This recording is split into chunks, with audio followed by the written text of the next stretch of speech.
Welcome to History Teller YT, where we bring the untold stories of the past to life, connecting generations to the triumphs, struggles, and legacies that shaped our world.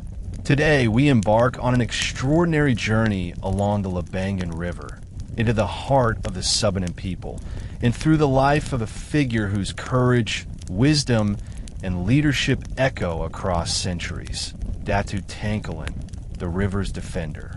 From his earliest days as a boy who could read the currents and listen to the voice of the river, to his emergence as a wise peacemaker, a warrior, and a bridge between cultures, Datu Tangkilan's story is not merely one of survival, but of resilience, unity, and the enduring power of ancestral knowledge. As you listen, you will discover how a single life can shape the destiny of entire communities. From his 1770s to beyond the 2040s, Tangkilan's life reflects the intricate balance between defending one's people, nurturing traditions, and adapting to a rapidly changing world. His leadership underlined the importance of ethical decision-making, strategic foresight, and respect for the environment, the river that sustained the Subanen and guided every aspect of their lives. This series invites you to experience not just history, but the living memory of a people whose identity, culture, and survival were intertwined with the river's enduring flow. Through 20 rich chapters, divided into detailed segments, we will explore the rise of Datu Tangkilan, the formation of confederacies, the resistance against Spanish incursions, the cultivation of trade and diplomacy, and the continuing legacy that guides modern Subanen communities. By the end of this series, you will not only know the historical events, but feel the rhythm of the river, hear the echoes of ancestral wisdom, and understand how courage, unity, and vision can endure across generations. So, sit back, immerse yourself in the flow of the Labangan River, and let History Teller YT guide you through a saga where every chapter carries lessons, inspiration, and the timeless voice of the river's defender. In the last quarter of the 18th century, the Labangan Valley was a place where the wildness of nature met the rhythm of human life in its rawest form. The forests pressed close to the riverbanks, their dense canopies weaving shadows that shifted with the sun, while the Labangan River itself flowed with a strength and purpose that seemed almost sentient. It carved the valley, shaping the land, forming fertile terraces where rice and root crops could take hold, and providing water that would become the lifeblood of the Subanen people. The river's voice, sometimes a soft murmur over moss-covered stones, sometimes a roaring torrent after heavy rains, was more than a natural phenomenon. To the elders, it was a teacher, a guide, and a mirror of the people's own resilience. It was in this cradle of wilderness that a boy named Tangkilan was born, during a season when the rains had been heavy, swelling the river, but leaving the forests greener than ever. His name, Tangkilan, was no ordinary name. Among the Subanen, it carried the weight of a promise to uphold, to remain steadfast, to endure beyond trials. From the moment he could walk, the boy showed a remarkable connection to the river. Unlike other children, who feared its depths or flinched at its swift currents, Tangkilan moved through the water with ease, as if he were part of the river itself.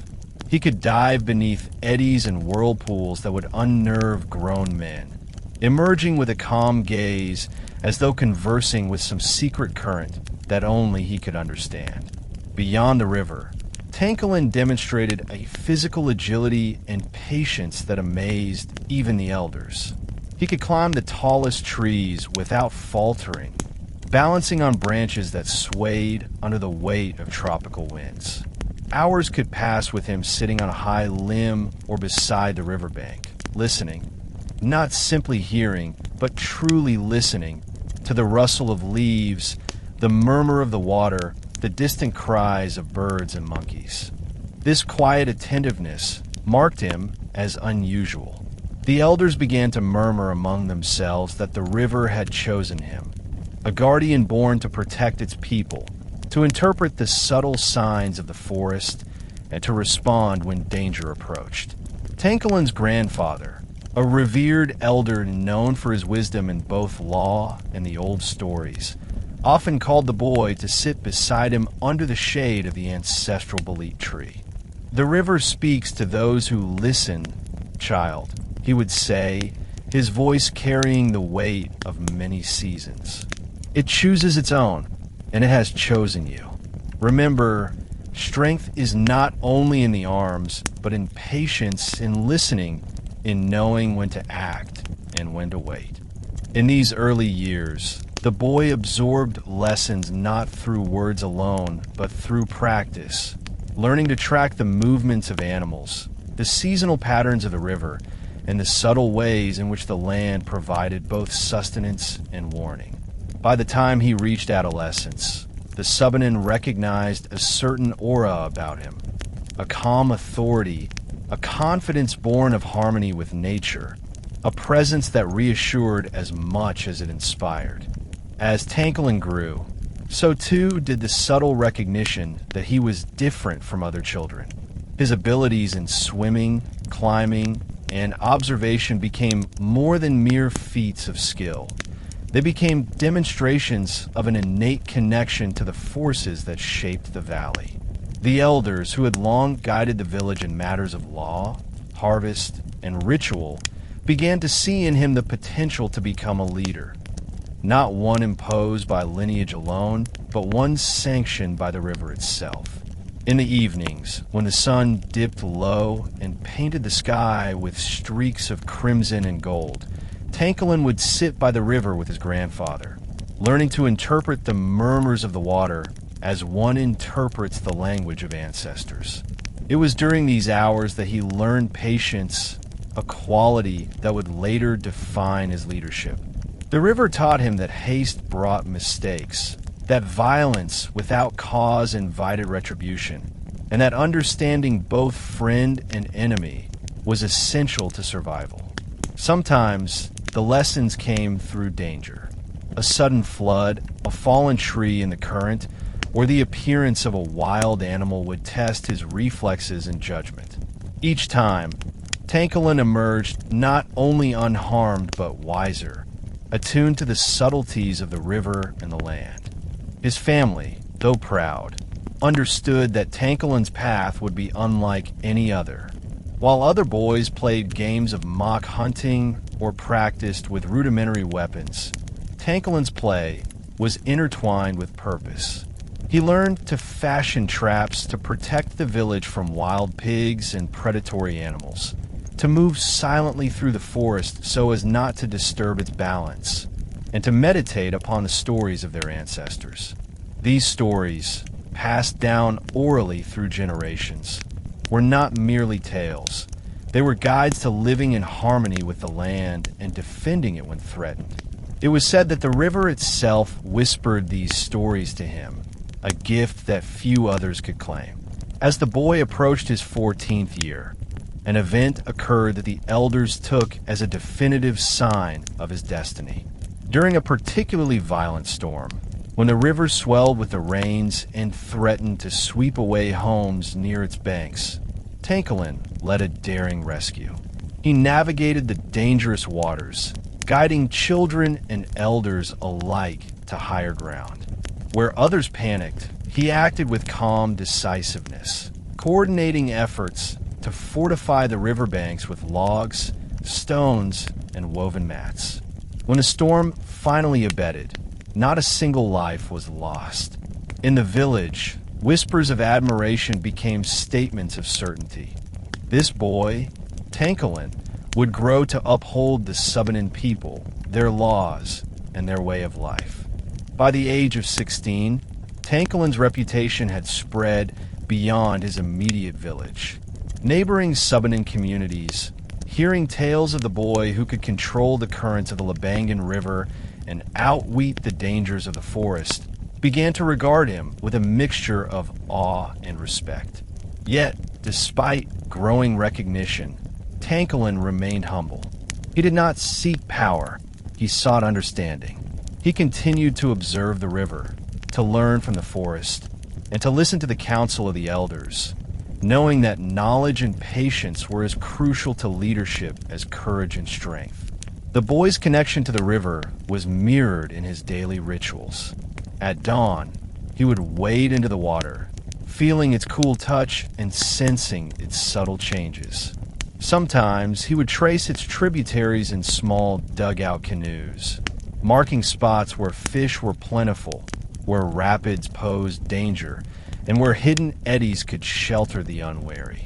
By night, he would sit beside the fire, learning the stars, the weather patterns, and the signs of the forest. Elders began to say that Tangkilan did not merely live by the river. He understood it as one understands a trusted friend or a wise teacher. The villagers, while proud of the boy, began to sense a larger destiny awaiting him. One day, during a gathering beneath a great bolete tree, Tangkilan's grandfather spoke to the elders and younger men alike. "Mark this boy well," he said, his eyes bright with certainty. "The river has chosen him, not for fame, not for conquest, but for protection. The tides of the world will rise, and he will stand as guardian. Remember, a true defender does not seek battle. He seeks the balance that allows his people to endure, to live in harmony with the land, and to resist when forced." Even as he listened, Tangkilan felt the weight of the words settle upon him. Yet he did not fear. Instead, he felt a quiet determination, a steady pulse in his chest that matched the rhythm of the river itself. The boy who had once simply listened to the river's voice now began to imagine the shape of a future where his people could thrive, where their rivers, forests, and traditions would be safeguarded against threats, both natural and human. In this moment, the first seeds of leadership were planted. Tangkilan was no longer just a child of the river. He was becoming its living embodiment, a presence that would, in time, uphold the Subanen people when the world sought to bend them to its will. By the time Tangkilan reached adulthood, the Labangan Valley had begun to feel subtle shifts. The forest still pressed close to the river, and the waters still carved their steady paths. But beyond the trees, the world was changing. Neighboring clans, once loosely connected through trade, intermarriage, and occasional rivalry, began to see disputes escalate. Land, once plentiful and shared according to tradition, was now contested more fiercely as families sought to consolidate power, control resources, or settle old grudges. It was a time when conflict could easily have shattered the delicate balance of village life, and yet Tangkilan, now a young man of remarkable presence, began to emerge as a unifying force. The elders recognized that leadership required more than strength. It required fairness, patience, and wisdom. Tangkilan had already shown extraordinary physical skills in navigating the river, surviving in the forests, and protecting his village from natural dangers. But his greatest strength now became his capacity to mediate, to understand human motivations, and to resolve conflict without unnecessary bloodshed.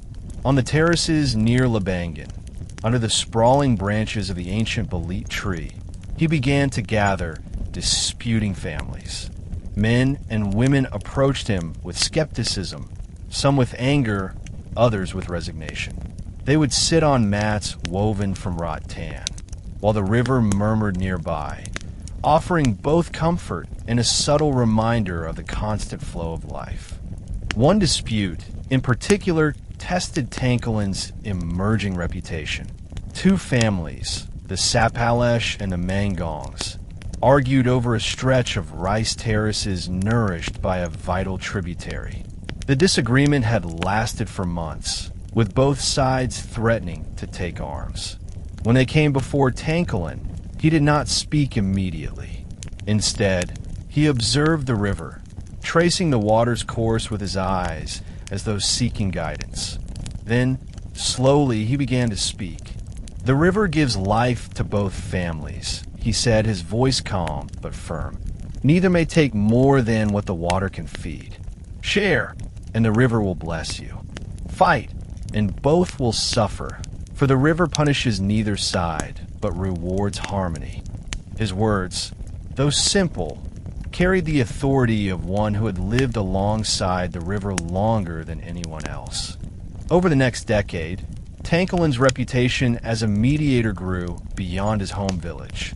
Subanen communities across the Labangan Valley and even in distant tributaries began to hear of the young man who could reconcile long-standing disputes with fairness and decisiveness. His judgments, always delivered under the belit tree or along the riverbank, where villagers felt the presence of both earth and water, combined a deep understanding of tradition with a sensitivity to human nature. But Tangkilan's role as peacemaker was not limited to domestic disputes. The late 18th and early 19th centuries were a period of increasing Spanish influence in Mindanao, particularly through missionaries seeking to relocate the Subanen into coastal settlements and the imposition of tribute in the form of rice, wax, and gold dust. These pressures created divisions within the community. Some families, swayed by promises of safety, wealth, or spiritual guidance, considered moving closer to Spanish-controlled towns. Others resisted, fearing the loss of ancestral lands, autonomy, and the sacred connection to the rivers that had sustained them for generations. Tangkilan, witnessing this tension, understood that the threat was not merely physical, but cultural and spiritual. He traveled from village to village, speaking not with the arrogance of a conqueror, but with the clarity of a teacher. Our rivers, our forests, our traditions, they're the foundation of who we are, he would say. To leave them is to leave the heart of our people behind.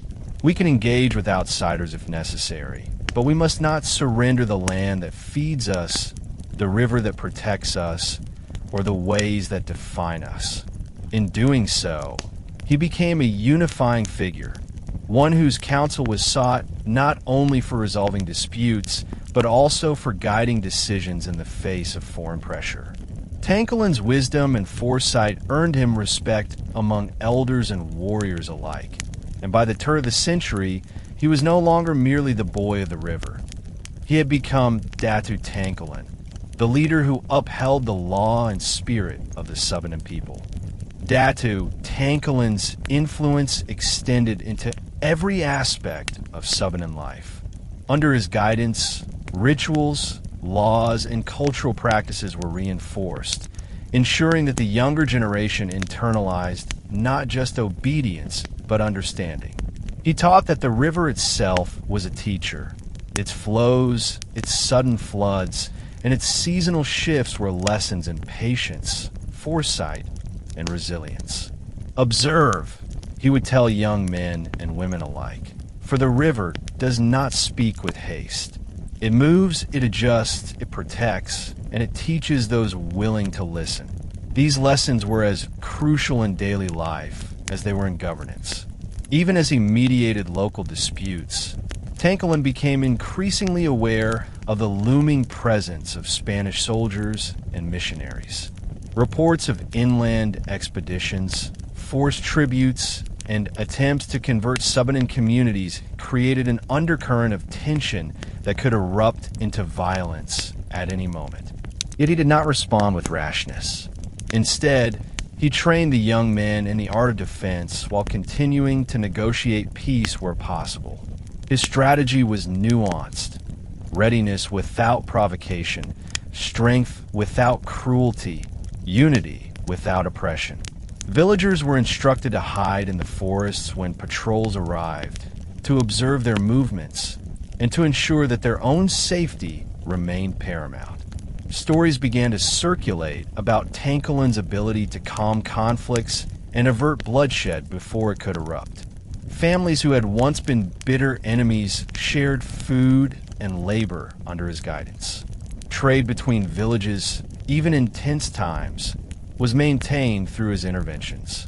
In all this, Tangkilan remained humble, attributing his success not to personal prowess, but to the wisdom of the elders, the guidance of the river, and the shared commitment of the people.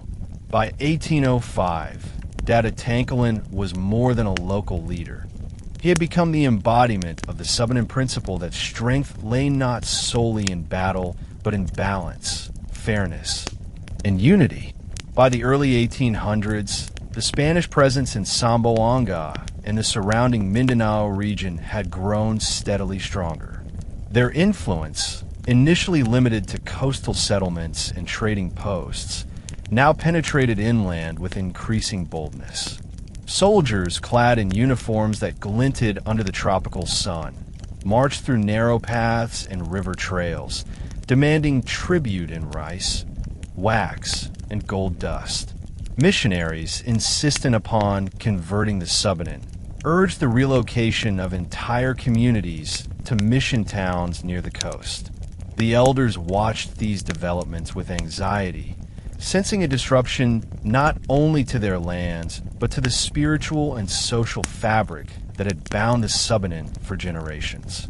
Datu Tangkilan, now a man in his 30s, understood that the challenge was no longer internal dispute or rival clan tension.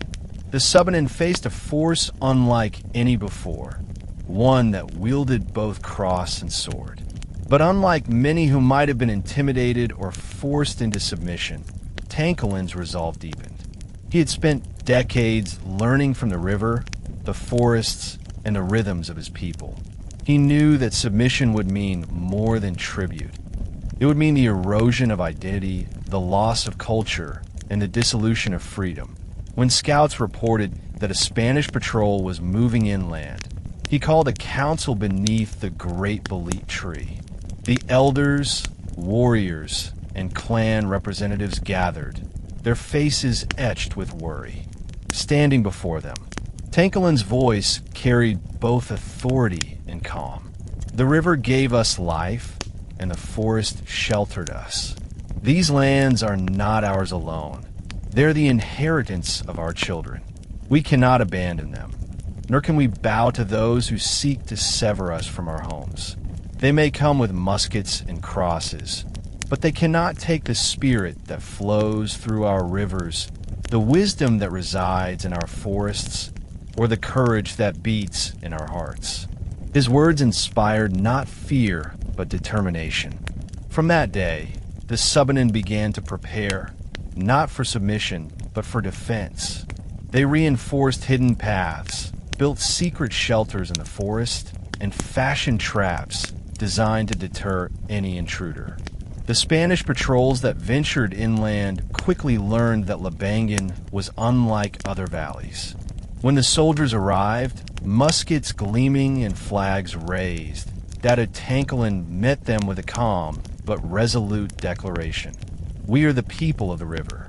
We will not abandon it. No cross and no sword can cut us from the waters that gave us life. The words, though few, carried the weight of centuries of ancestral wisdom and the unwavering courage of a leader who knew both his people and their land intimately. The soldiers, unfamiliar with the dense forests, hidden trails, and unpredictable currents, fired muskets in warning, attempting to intimidate. Yet the Subanen slipped silently into the undergrowth, melting into the shadows where no enemy could follow without peril. In the days that followed, Spanish patrols found themselves ambushed on narrow trails, arrows raining from trees above, spears thrust from concealed positions, and cunning traps, bamboo spikes, rolling logs, and camouflage pits, ensnaring the unwary. Entire expeditions returned to Zamboanga with heavy losses, many never to march inland again. Word of these encounters spread quickly, carried by messengers and travelers, and the reputation of the Subanen as elusive and formidable defenders grew. To the Spanish, these people became shadows in the forest, ghosts who struck suddenly and vanished just as swiftly. To the Subanen, These actions were not acts of aggression, but acts of survival, strategies carefully planned to protect their homes, their rivers, and their way of life. During this period, Tangkilan's leadership evolved in ways that went beyond warfare. He had long been a peacemaker, and now he was also a strategist, teacher, and symbol of unity. He instructed the younger warriors in techniques that took advantage of the forest terrain, the river's flow, and the natural camouflage of their surroundings. Elderly men contributed their knowledge of the land, showing secret paths, hunting grounds, and high vantage points for observation. The Subanen were not merely defending land. They were defending a culture, a philosophy, and a connection to the river that defined their existence. By the end of this first wave of confrontations, Datu Tangkilan had proven that the Labangan Valley could not be easily conquered. His people began to understand that the strength of a community was not in brute force alone, but in unity, intelligence, and the courage to protect what was theirs.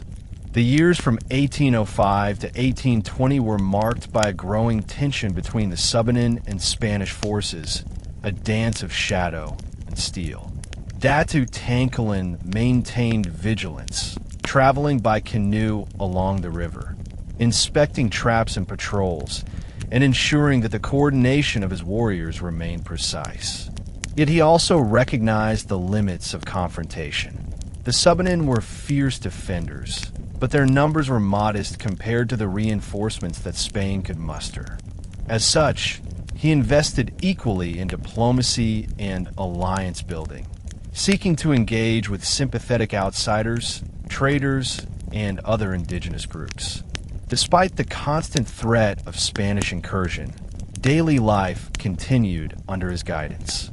Children learned to swim and fish in the river. Women tended rice terraces, and the elders continued to impart lessons of tradition, law, and survival. All activity, however, was framed by awareness of external danger. Festivals, marriages, and rituals incorporated subtle strategies, escape routes, hidden signals, and contingency plans that ensured the safety of all. The balance of preserving culture while preparing for conflict required a rare wisdom, and Tangkilan displayed it fully. Legends from this era tell of a specific encounter where a Spanish captain, emboldened by repeated failures, attempted a direct confrontation. Tangkilan, observing the patrol from a high ridge, coordinated an ambush so flawlessly that the soldiers found themselves surrounded without ever realizing it until it was too late. The arrows flew from concealed positions, and the terrain itself became an ally to the defenders. Few of the Spanish patrol returned to Zamboanga. In the aftermath, the valley echoed with stories of Datu Tangkilan's cunning and courage.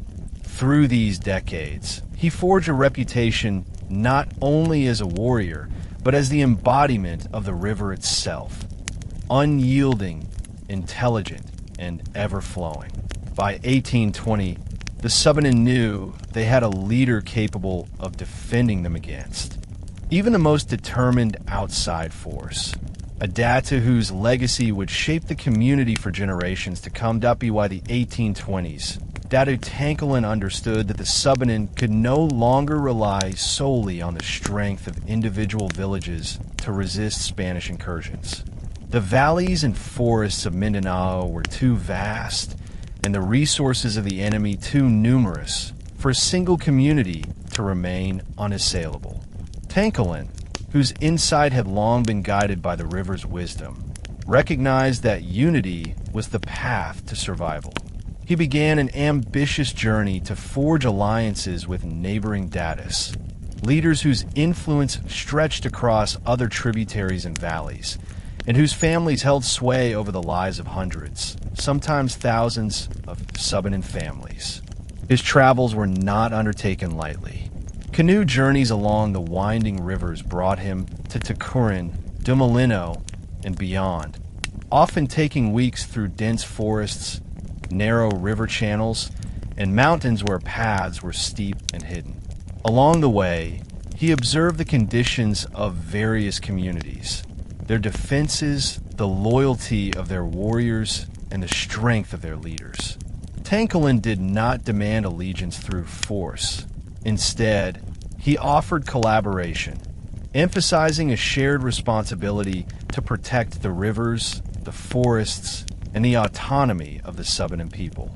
Among those he approached were Datu Mandali of Tangkilan, a fierce and impulsive warrior known for his unrelenting courage, and Datu Makareg of Dumalino, whose sharp mind and careful planning complemented Mandali's martial boldness.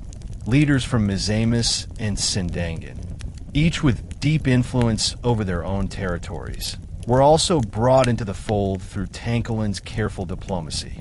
The formation of this confederacy required rituals that bound the leaders together both spiritually and politically. Gathered under a sacred tree, far from the eyes of any outsider, they performed a ceremony involving rice wine, blood oaths, and the recounting of ancestral tales. Each leader pledged loyalty not merely to Tangkilan, but to the concept of unity itself. That no Subanen river would be abandoned, no child given as tribute, and no family forced into submission.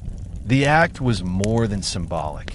It established a network of communication, coordination, and mutual defense that would transform the Subanen from scattered communities into a formidable confederacy capable of resisting Spanish forces with intelligence, strategy, and solidarity.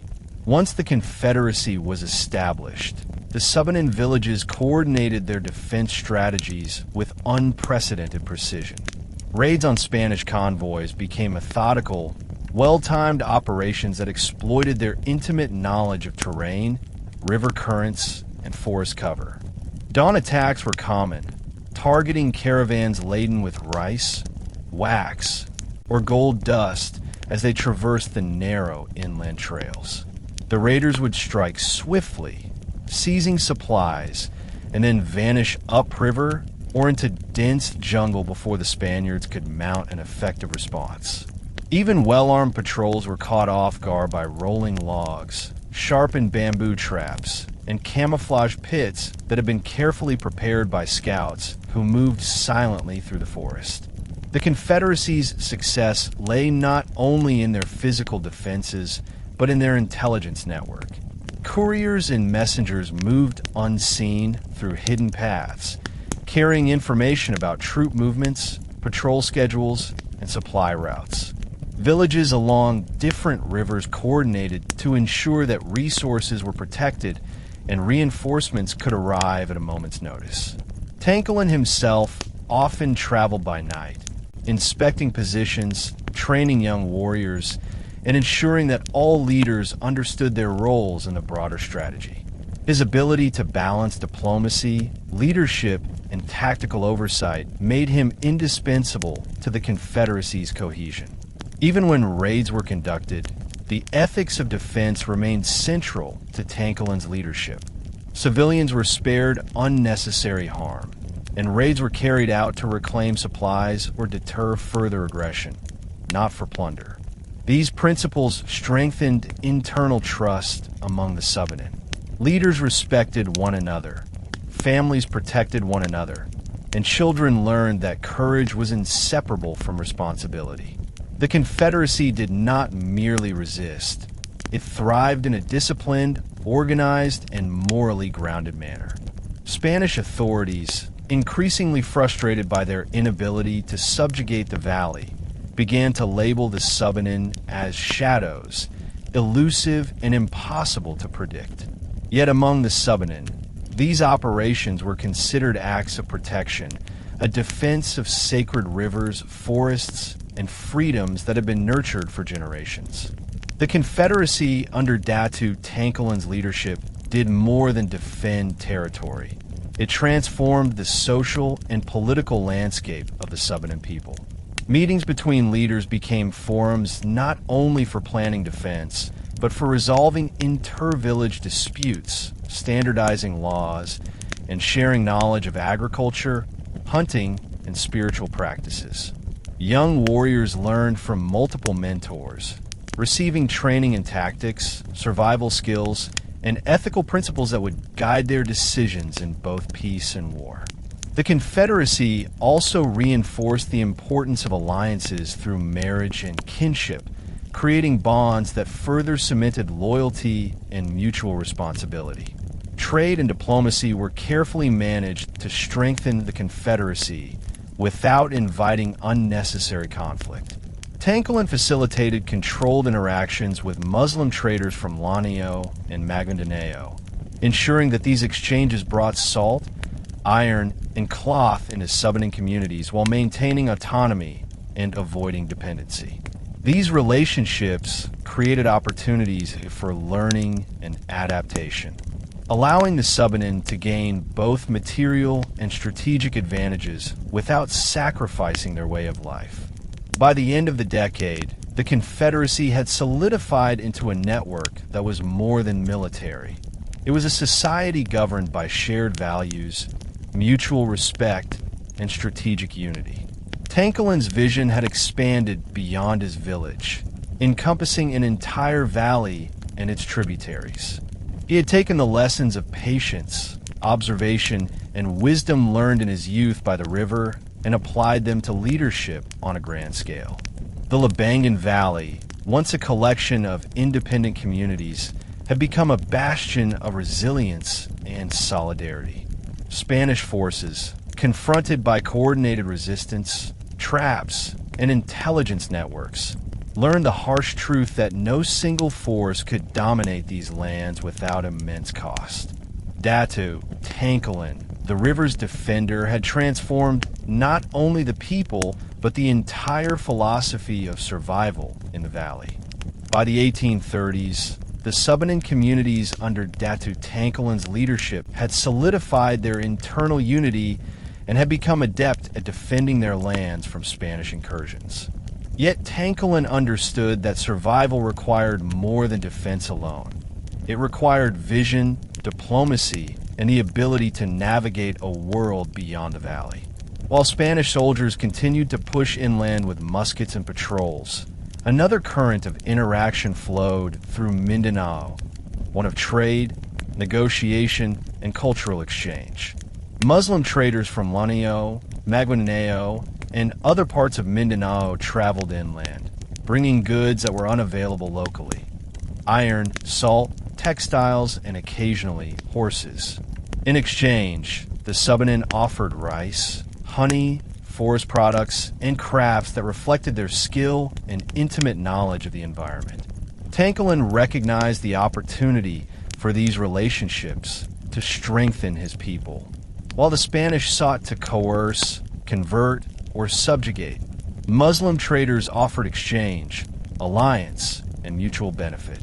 Tangkilan met them with respect, curiosity, and caution, understanding both the value and the potential risk of outside influence.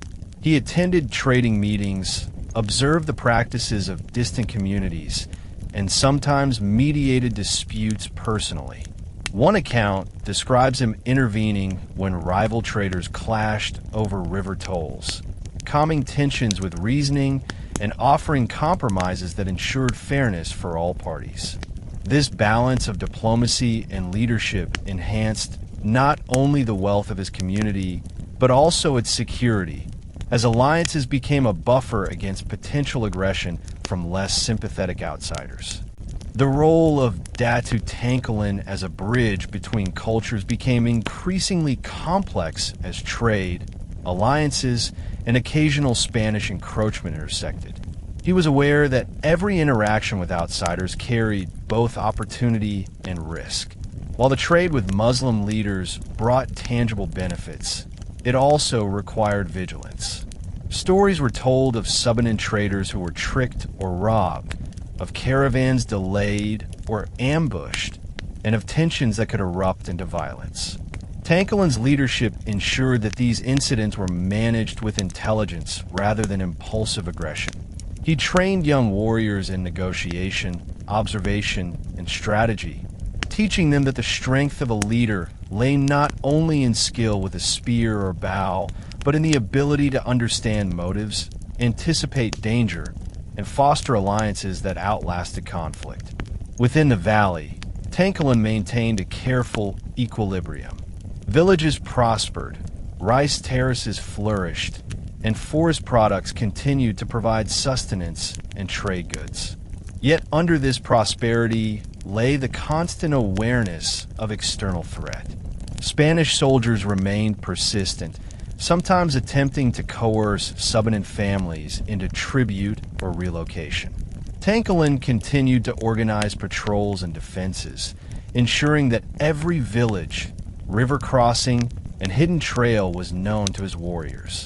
Ambushes and deterrence remained a key aspect of security, but Tangkilan emphasized prudence. Avoid unnecessary conflict, strike strategically, and retreat when the situation demanded. This careful balance allowed the Subanen to maintain cultural continuity, economic prosperity, and relative safety in a landscape of constant danger.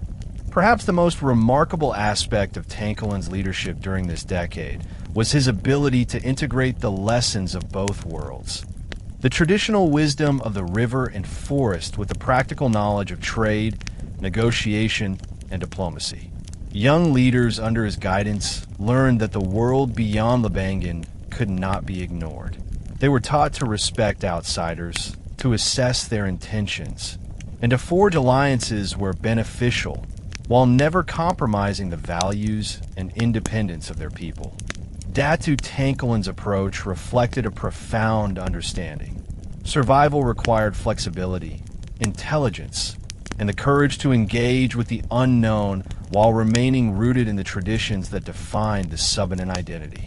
Stories from this period highlight Tangkilan's capacity for both strategic foresight and personal involvement. He is remembered as a leader who did not delegate all decisions from a distance, but traveled alongside his people, navigating river channels by canoe, walking through forests, and visiting villages to ensure that relations, trade, and security were maintained.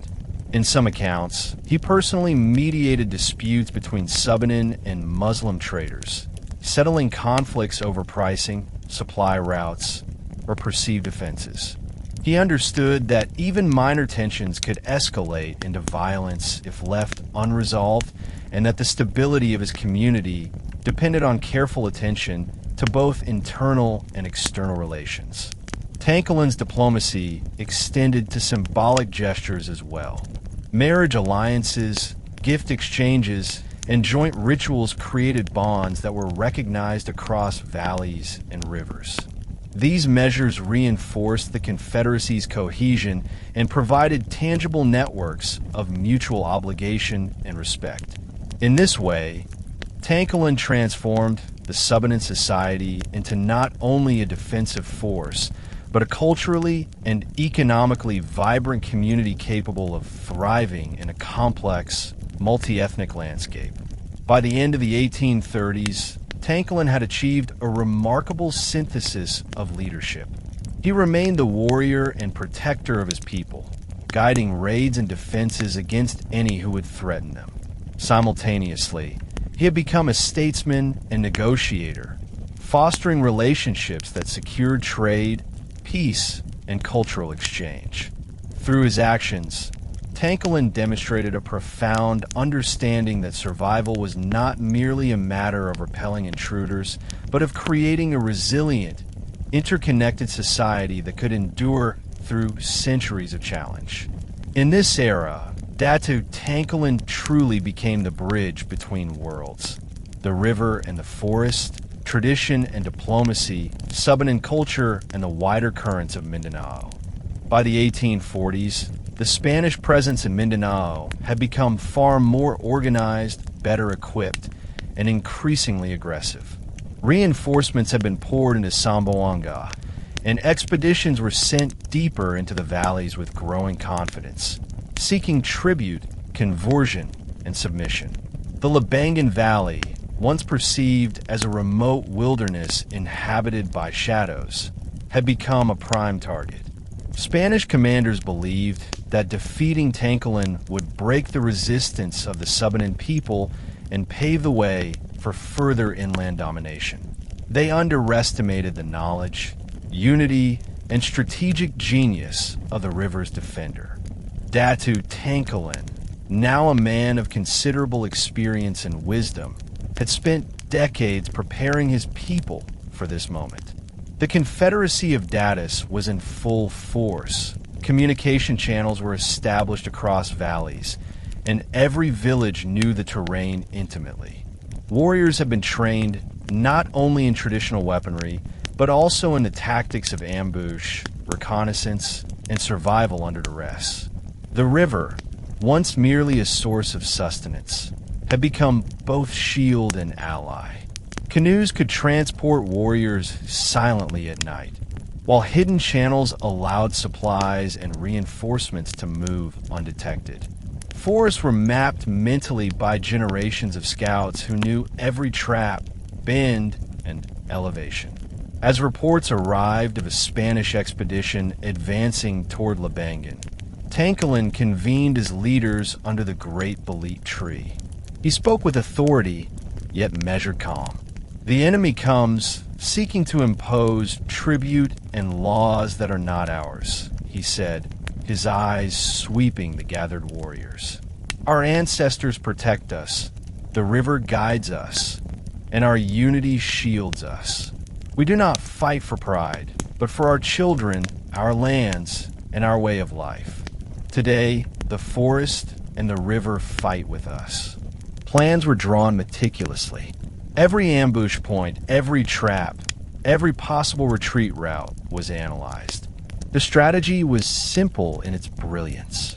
Strike decisively, leverage the terrain, and avoid unnecessary losses among the civilian population. When dawn broke over Labangan, the Spanish troops advanced confidently, their formations tight and their muskets gleaming. From hidden vantage points, Subanen warriors watched silently, their presence invisible amid the thick undergrowth. Tangkilan had positioned his forces strategically along ridges and narrow trails, ensuring that every Spanish approach could be anticipated. At the first sign of movement, signals were given, whistles, drum beats, or subtle movements, and the ambush began. Arrows descended from trees, and sharpened bamboo spears thrust from concealed positions. Rolling logs crushed pathways, trapping and injuring those who had thought the valley would be easy prey. The battle that followed was fierce, chaotic, and yet orchestrated with precision. Hours passed with the clash of musket fire and the swift, fluid strikes of Subanen warriors. Tangkilan moved along the lines, directing attacks, reinforcing weak points, and ensuring that civilians and non-combatants were kept out of danger. The river, swollen by recent rains, became a natural defense, its currents sweeping away enemy supplies and hindering troop movements. The forest itself seemed to respond to the will of the Subanen, offering concealment, guidance, and advantage at every turn. By mid-morning, the Spanish commanders realized the futility of their assault. Those who survived retreated, disoriented and demoralized, carrying tales of the formidable resistance they had encountered. Yet, the battle came at a cost. Stories vary, some claiming that Tangkilan was struck by musket fire, falling into the river he had always defended. Others insist that he survived, retreating to his home and teaching his sons the responsibilities of leadership before passing peacefully among his kin.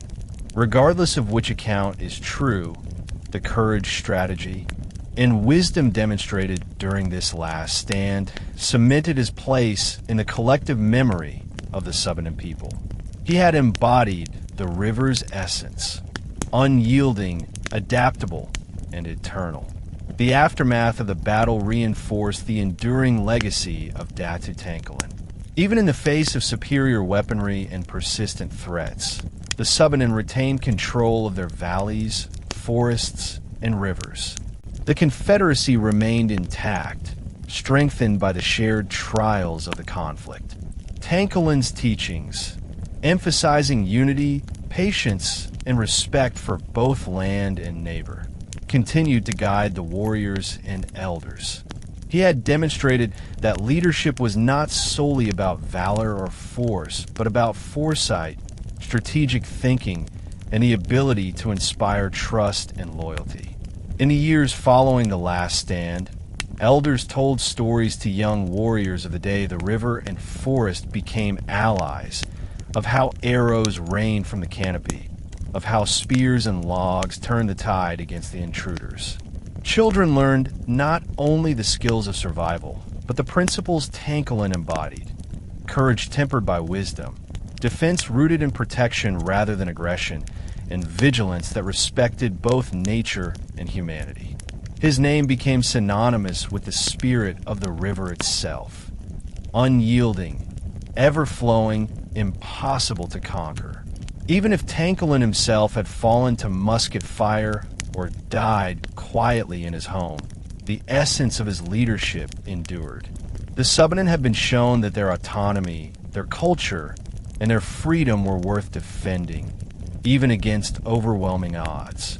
His life became a living testament that survival was not merely about resisting conquest, but about sustaining a way of life, passing knowledge to the next generation, and inspiring loyalty through example. By the end of the 1840s, Datu Tangkilan had achieved something no force of men could undo. He had ensured that the river, the forest, and the people of Labangan would remain inseparable, safeguarded by courage, strategy, and enduring spirit. By the middle of the 19th century, Datu Tangkilan had become more than a man remembered for battles and leadership. He had become a symbol, a figure whose influence shaped the very identity of the Subanen people.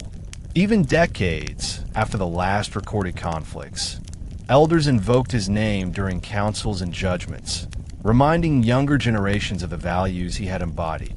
His principles: unity, courage, fairness, and respect for both nature and neighbor, were passed down through oral tradition, through the guman, the great chants of the Subanen, and through daily practices that honored the river, the forests, and the ancestral lands. Tangkilan's strategies, both military and diplomatic, had long-lasting effects. The Confederacy of Datus he had forged continued to function as a network of cooperation and shared governance, adapting over time as new threats emerged and new generations took responsibility. When the Spaniards failed to impose complete control, the Subanen retained autonomy, cultural continuity, and the ability to negotiate with outsiders on their own terms. Datu Tangkilan's example served as a moral compass. Power was not to be exercised for self-interest alone, but for the protection and prosperity of the community. The young warriors who had trained under him became leaders themselves, carrying forward the methods, ethics, and knowledge they had learned. Canoes still moved silently along the rivers, but now the training encompassed more than ambush tactics. It included lessons on navigation, trade, forest management, and intercommunity diplomacy. The memory of Tangkilan's calm authority in times of crisis was referenced whenever disputes threatened to escalate. Families taught children to recognize that true strength was a combination of courage, wisdom, and moral responsibility. And Tangkilan's life became the ultimate exemplar of these ideals. Even as Spanish colonial presence gradually receded in practical influence inland, the Subanen faced new challenges: environmental shifts, inter-village rivalries, and the slow encroachment of settlers seeking agricultural land. Yet the principles of Datu Tangkilan provided guidance. The confederacy he had created, though no longer as militarily active as during his lifetime, had instilled a culture of negotiation and alliance building. Leaders drew from his methods to settle disputes without bloodshed, using discussion, counsel, and mediation beneath the shade of great trees. the same way Tangkilan had once resolved conflicts over rice terraces or river access.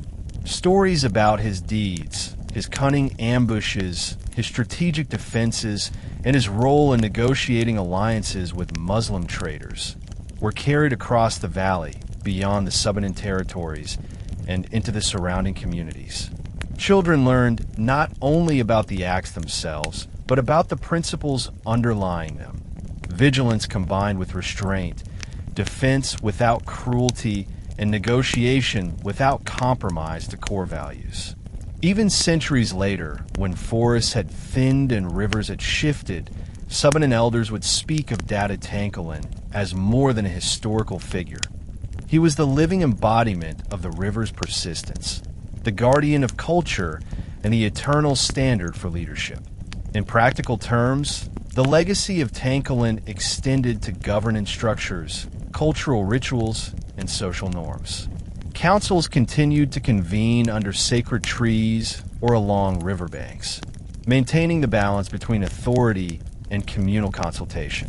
Villages coordinated agriculture and trade, ensuring equitable distribution of resources and collective survival.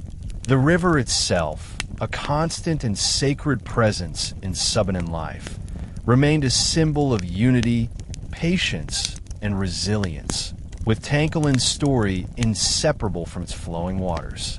Tangkilan's influence also reached spiritual and cultural dimensions.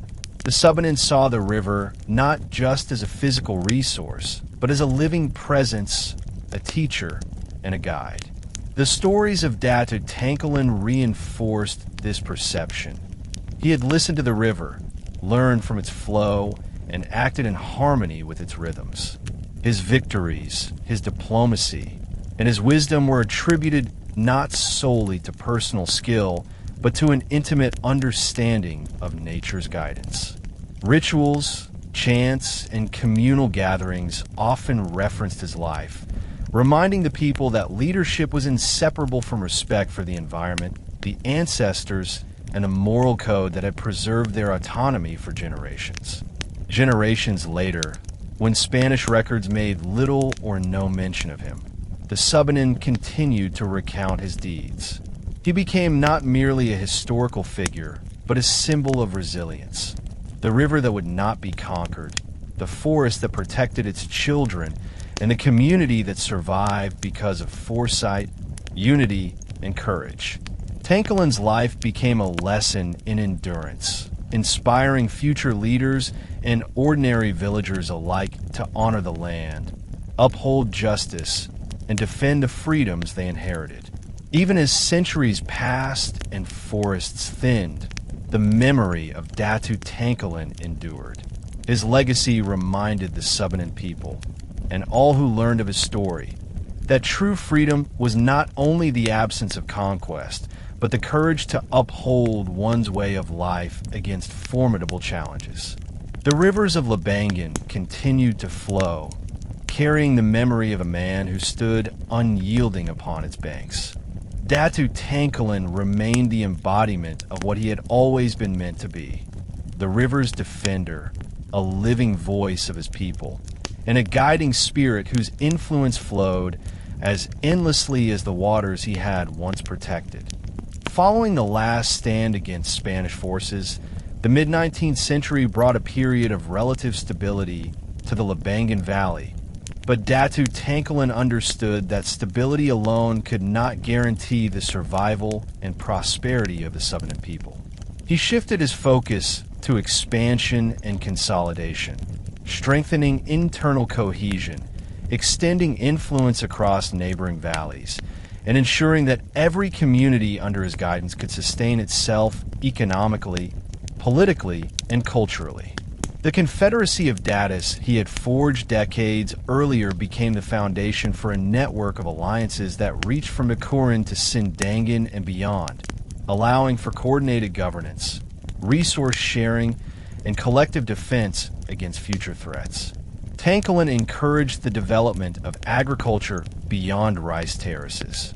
Forests were carefully managed to allow for sustainable harvesting of timber, honey, rattan, and medicinal plants. Villagers were trained to balance subsistence with trade, ensuring that surplus production could be exchanged with Muslim traders or neighboring Subanen communities. The river, as always, was central to this expansion, serving as a transportation artery for goods, a natural boundary for territories, and a source of sustenance for communities along its banks.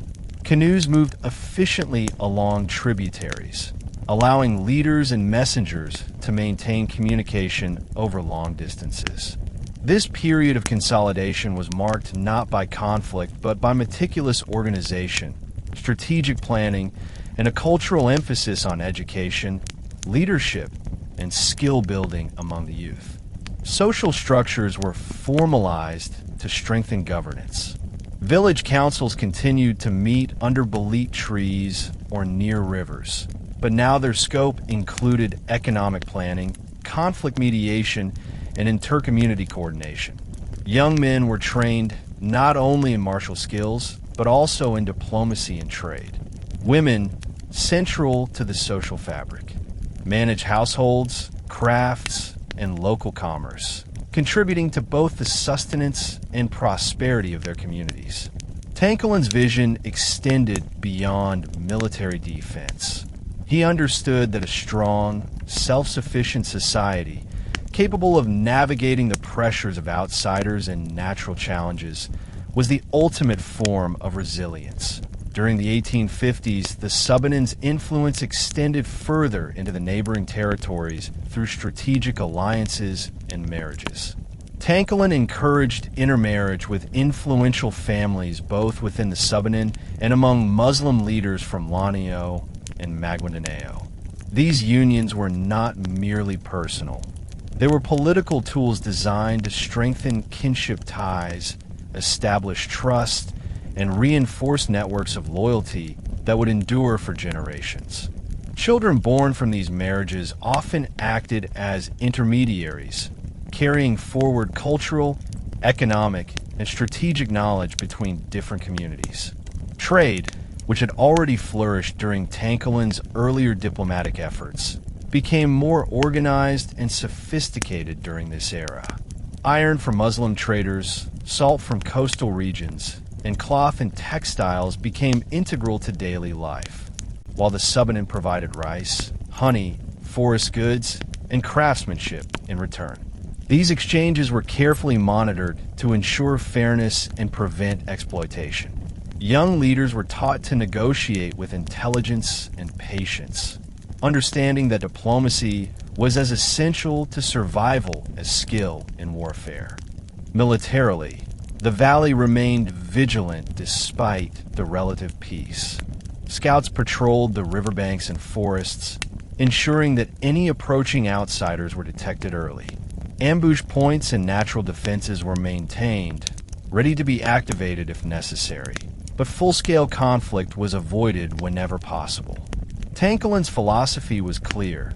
The Subanen should not seek war for its own sake, but neither should they be passive in the face of threats. The combination of strategic expansion, careful diplomacy, and continued military readiness ensured that the Subanen were not only surviving, they were thriving, with a society capable of maintaining autonomy, cultural integrity, and prosperity even as colonial pressures persisted. By the 1860s, Datu Tangkilan's leadership had reached its full expression in a society that balanced tradition and adaptation, independence and alliance, defense and diplomacy. His teachings had produced a generation of leaders capable of carrying forward the values he had instilled: courage guided by wisdom, strength tempered by fairness, and vigilance balanced with strategic flexibility. The river continued to define daily life, symbolizing both sustenance and continuity, as young warriors, elders, and families alike looked to its flow as a reminder of the enduring principles of Subanen life. Tangkilan also emphasized cultural preservation. Rituals, chants, and storytelling were maintained with careful attention to tradition, ensuring that the moral, ethical, and historical lessons of the past were not lost. Children were taught not only to fight and survive, but but also to appreciate the spiritual and social foundations of their society. His philosophy extended to every layer of Subanen life. Governance, education, trade, defense, and culture were all interconnected, forming a resilient system capable of withstanding external pressures while nurturing internal cohesion. The period of expansion and consolidation under Datu Tangkilan exemplified his broader vision. A society that could endure threats, grow in influence, and adapt to changing circumstances without losing its identity. By the late 1860s, the Labangan Valley had become a bastion of Subanen autonomy, a model of cooperation and strategic foresight. Tangkilan's achievements during these decades were a testament to his genius as a leader, not only for his military acumen, but for his unparalleled ability to guide his people in governance, trade, cultural preservation, and diplomacy. The river's defender had ensured that the Subanen were ready to face the challenges of both his time and the generations to come. By the 1870s, the Subanen communities faced a new set of challenges. While Datu Tangkilan had spent decades defending his people against Spanish incursions and ensuring the cohesion of the Confederacy, the world around them was changing. Colonial influence persisted, now supplemented by the gradual expansion of trade networks, missionary presence, and the spread of new technologies, including firearms, metal tools, and boats constructed for speed and efficiency. The Subanen, while resilient and resourceful, found themselves needing to adapt their strategies to meet these evolving pressures. Tangkilan understood that survival in the decades ahead would require more than bravery. It demanded strategic adaptation, cultural vigilance, and economic foresight. The Labangan Valley remained the heart of Subanen identity, but the younger generation faced both opportunity and threat. Children who had grown up learning from their elders now encountered ideas, materials, and goods that had never reached the valley before. Salt, iron, textiles, and imported goods became more common, brought by Muslim traders from Lanio and Maguindanao, or occasionally from Spanish-controlled ports. Tangkilan saw that these exchanges could enhance his people's prosperity, but he also warned against dependency, exploitation, and the erosion of traditional values. He encouraged trade in measured amounts, always ensuring that it served the community rather than individuals, and that it complemented rather than replaced the traditional ways of the river, the forest, and the land. Social structures were tested during this period as well. The Confederacy had strengthened ties across multiple valleys, but managing inter-community disputes became increasingly complex as wealth, status, and access to trade influenced power dynamics. Tangkilan, drawing from decades of experience, continued to serve as the central figure in mediation. He insisted on fairness, patience, and adherence to traditional principles, reminding younger leaders that leadership was not measured by aggression or accumulation, but by the welfare of the people and the integrity of the land. In this way, he preserved unity even as external pressures intensified. The challenge of modernization was perhaps most evident in the arena of conflict. While Spanish military incursions had become less frequent, new technologies, especially firearms and metal tools, had changed the dynamics of local skirmishes and hunting practices. Scouts and warriors had to learn quickly to recognize new threats and opportunities. Tangkilan oversaw extensive training programs in which young men learned to combine traditional forest tactics, ambushes, hidden paths, and river maneuvers, with a knowledge of the properties of new weapons and defensive techniques adapted to changing realities. Even as these changes occurred, Tangkilan emphasized the moral and cultural dimensions of leadership. Raids and defensive actions were carried out only to protect communities or recover resources taken unjustly. He cautioned against using strength as a tool of personal ambition or revenge.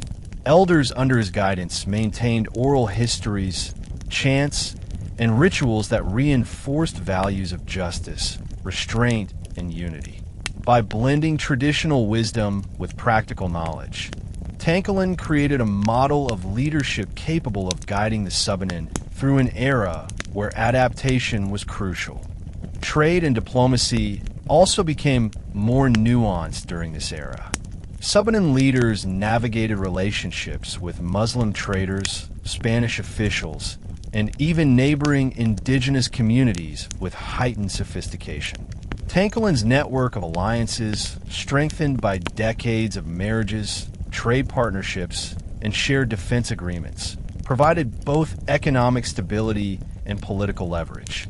The Confederacy of Datus ensured that no single leader could dominate others unfairly, creating a balance of power that preserved internal cohesion while allowing the community to respond collectively to external pressures.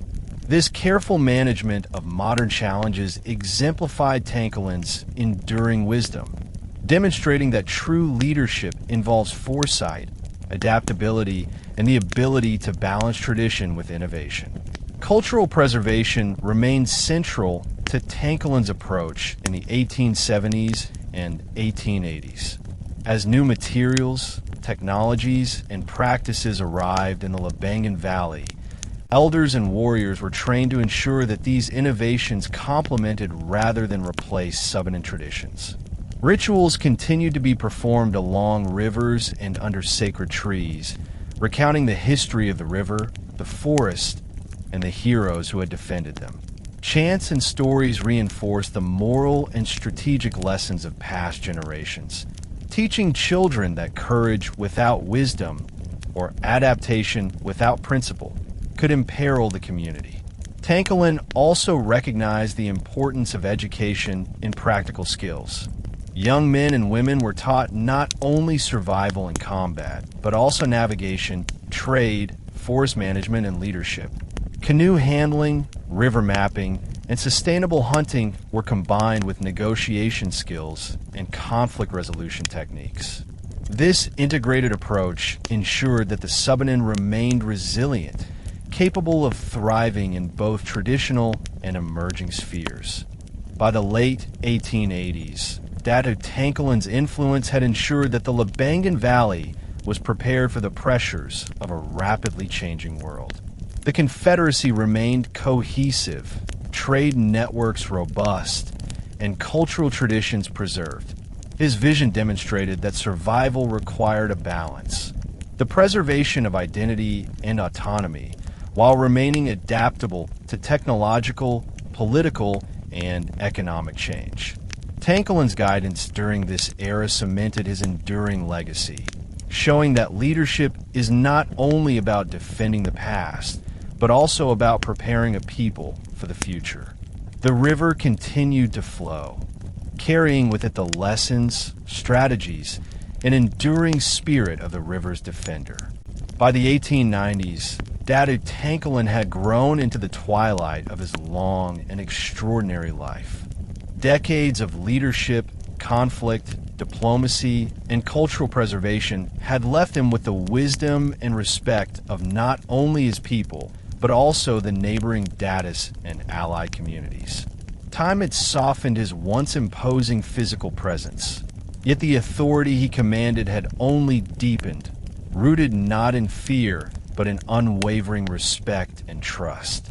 The Labangan Valley, once threatened by Spanish incursions and internal strife, had matured into a network of autonomous yet interlinked Subanen communities, largely due to his lifelong vision. Tangkilan's daily routine had transformed from active engagement in raids and ambushes to mentoring the next generation. Under the shade of ancient bolete trees, he convened councils, listened to grievances, and offered guidance to young leaders. His knowledge of the forest, river, and mountains remained unparalleled. He could point out every hidden trail, every river bend, and every vantage point that might serve in defense or resource gathering. This mastery was imparted with meticulous care to his sons and nephews, who were being groomed to carry forward the responsibilities of governance, trade, and protection. Datu Tangkilan emphasized that true leadership was not inherited merely by blood, but earned through wisdom, courage, and service to the people. The Spanish colonial presence had evolved by this time.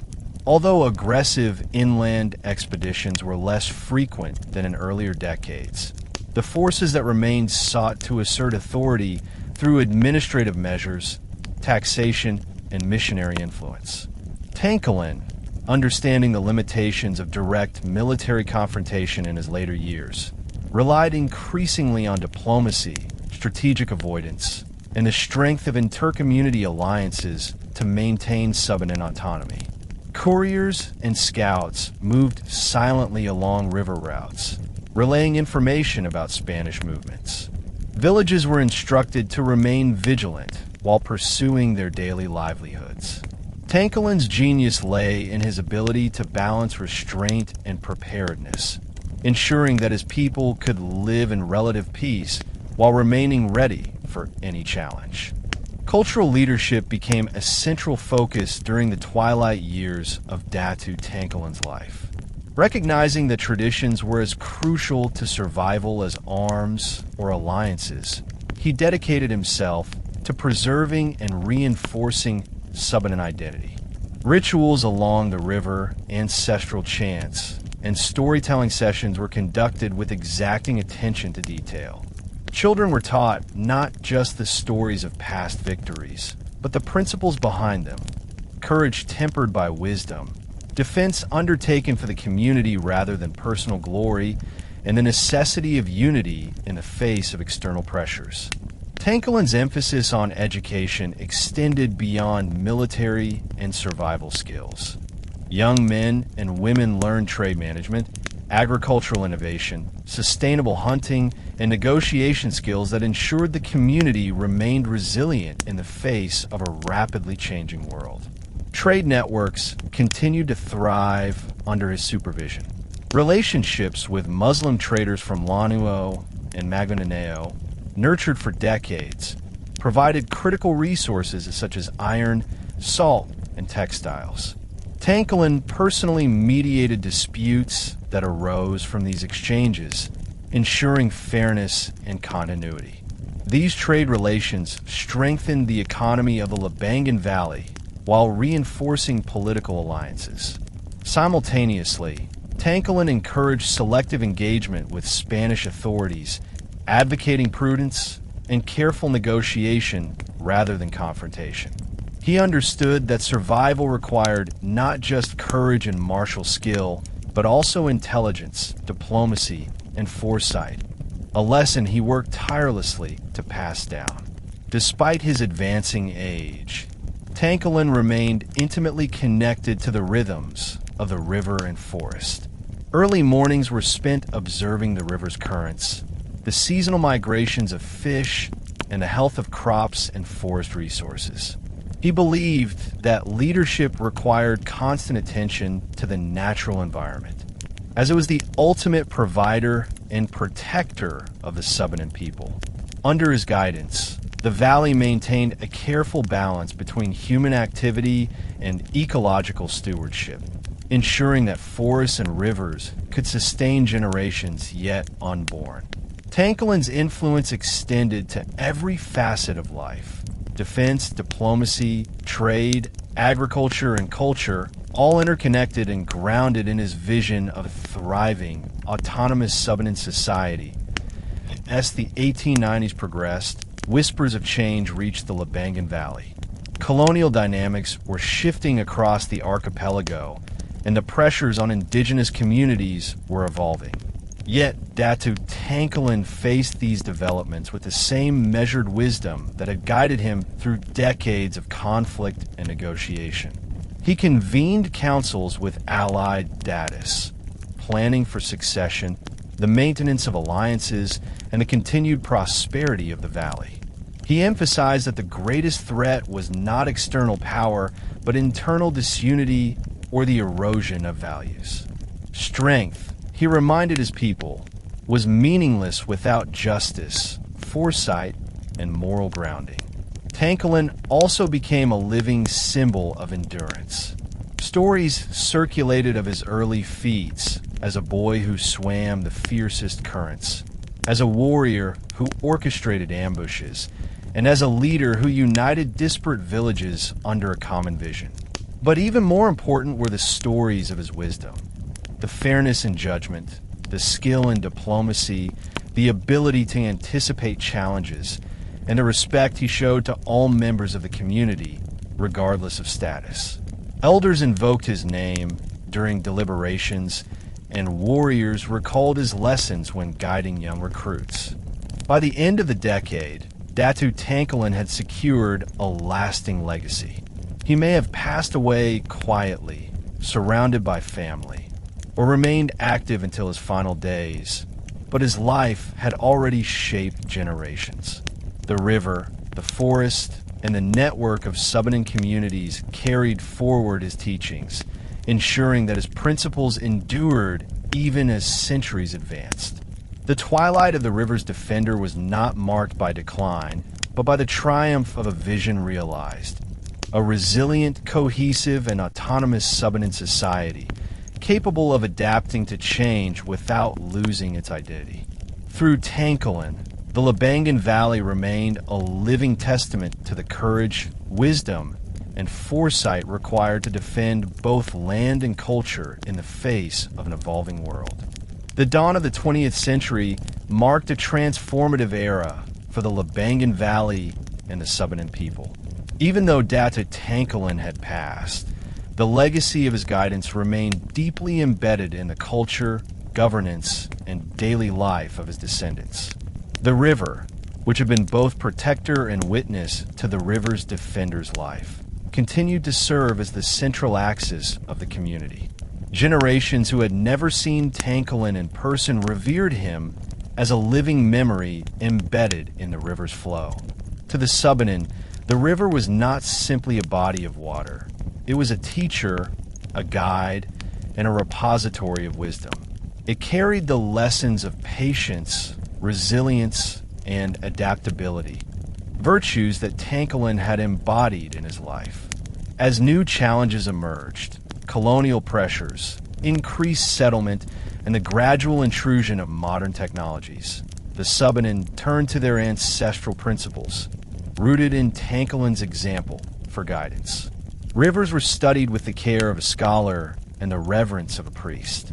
Young men learned to navigate its currents, understand its seasonal moods, and anticipate its floods and droughts. These lessons were practical, ensuring survival and productivity, but they were also symbolic. The river taught observation, patience, and respect. It reminded the people that life's currents were both relentless and generous, and that only those who could read them wisely would thrive. Education expanded during this period, both formally and informally. Elders held sessions where they recounted the deeds of Datu Tangkilan, illustrating how courage must be paired with foresight, how strategy must be guided by justice, and how diplomacy could be more powerful than mere force. Children were taught that the principles of leadership extended beyond the battlefield. They applied equally to agriculture, trade, conflict resolution, and communal decision-making. Every bend of the river became a classroom, every forest trail a lesson in navigation and adaptation. In this way, Tangkilan's legacy lived on through the environment itself, a continuous teacher transmitting knowledge from one generation to the next. Education expanded during this period, both formally and informally. Elders held sessions where they recounted the deeds of Datu Tangkilan, illustrating how courage must be paired with foresight, how strategy must be guided by justice, and how diplomacy could be more powerful than mere force. Children were taught that the principles of leadership extended beyond the battlefield. They applied equally to agriculture, trade, conflict resolution, and communal decision-making. Every bend of the river became a classroom, every forest trail a lesson in navigation and adaptation. In this way, Tangkilan's legacy lived on through the environment itself, a continuous teacher transmitting knowledge from one generation to the next. During the early 1900s, external pressures on the Subanen intensified as colonial powers reasserted influence over Mindanao. Land surveys, taxation policies, and missionary activities introduced new dynamics into Subanen life. Yet, the principles established by Tangkilan centuries earlier provided a blueprint for adaptation without loss of identity. Leaders who traced their lineages to him were recognized for their wisdom and negotiation skills, capable of engaging colonial authorities while preserving local autonomy and cultural integrity. The river, as always, played a dual role, providing sustenance and offering strategic guidance. Scouts and elders could interpret the shifting currents as indicators of seasonal change, migration patterns, and even potential dangers from outsiders. Trade networks, which had flourished under Tangkilan's supervision, evolved in complexity. Subanen traders used the river to transport rice, honey, forest goods, and handcrafted items to neighboring communities and Muslim settlements.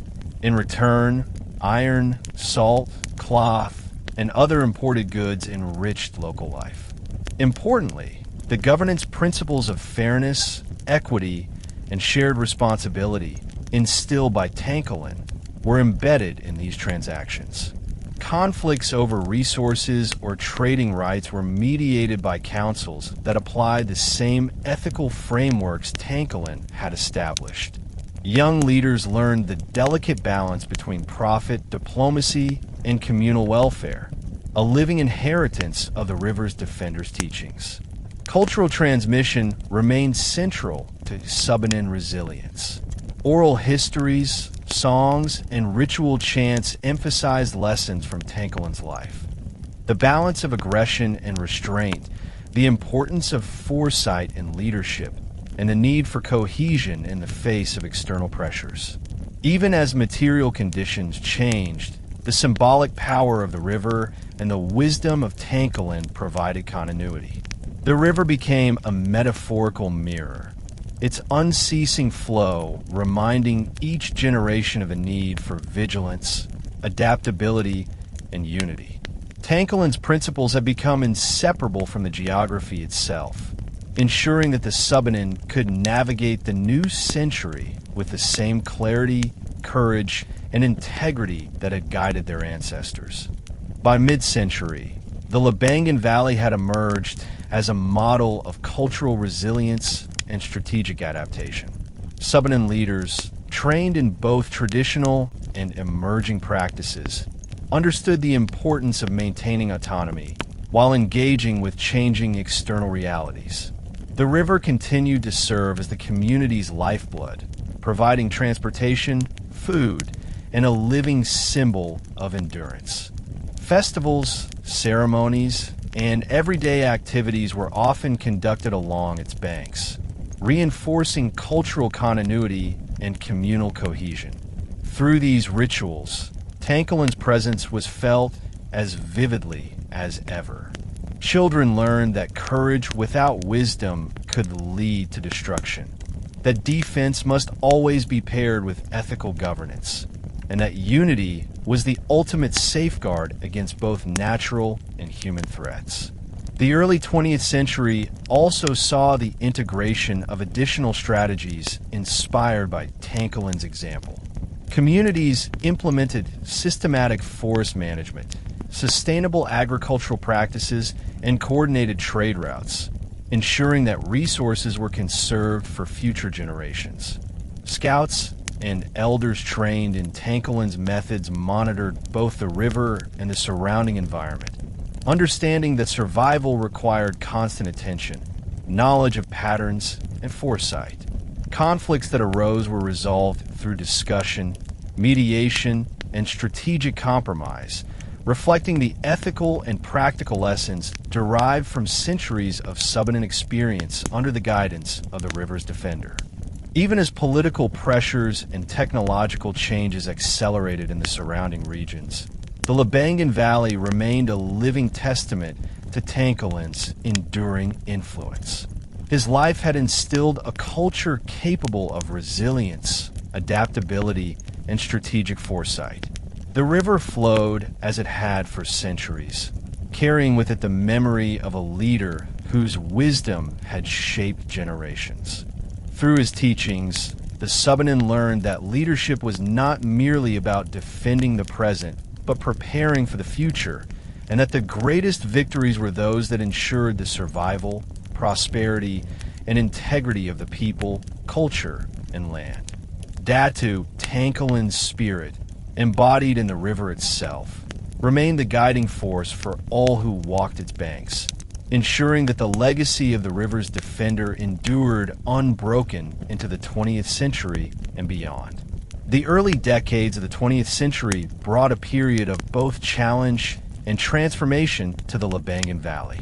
By the 1910s, the Subanen communities faced pressures from increasingly organized colonial governance, the introduction of new administrative systems, and the expansion of trade and communication networks that extended far beyond their traditional territories. Even as these external forces pressed upon their lands, the legacy of Datu Tangkilan continued to guide the Subanen, instilling resilience, adaptability, and cultural cohesion. Leaders who traced their lineage to Tangkilan or had been trained in his methods drew on centuries of accumulated wisdom to navigate a rapidly changing social, political, and economic environment. The river remained central to these efforts. It was no longer merely a source of food or transportation. It had become a living classroom. Elders used it to teach young warriors and leaders about patience, observation, and the patterns of nature. They pointed out how seasonal shifts affected fish migration, crop cycles, and forest growth. Canoes moved silently along tributaries, ferrying not only goods, but also intelligence about changes in the surrounding areas. Scouts and messengers continued to relay information with precision, ensuring that each community could respond quickly to both natural and human-induced challenges. In this era, survival required more than courage. It demanded foresight, flexibility, and the careful integration of new knowledge into traditional practices. Trade and diplomacy were crucial components of adaptation.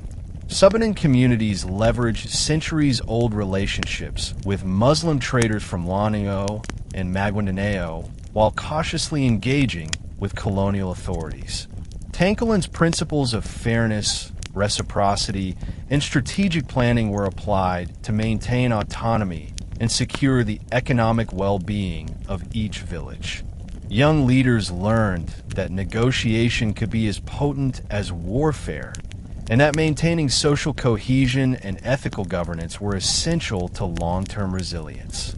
This blend of practical adaptation and cultural preservation ensured that the Subanen were not merely surviving, but thriving, capable of balancing tradition with the necessities of an evolving world. By the 1920s, the Subanen faced increasingly complex social dynamics, driven by population growth, migration, and exposure to new cultural influences. Families moved between river valleys, sometimes settling temporarily in coastal areas to engage in trade or seasonal labor. These movements necessitated a renewed emphasis on cohesion, communication, and shared values. Councils, often convened under sacred bolete trees or near riverbanks, maintained governance, mediated disputes, and coordinated responses to environmental and social challenges. The ethical and strategic lessons of Datu Tangkilan were invoked regularly, reinforcing unity and guiding decision-making.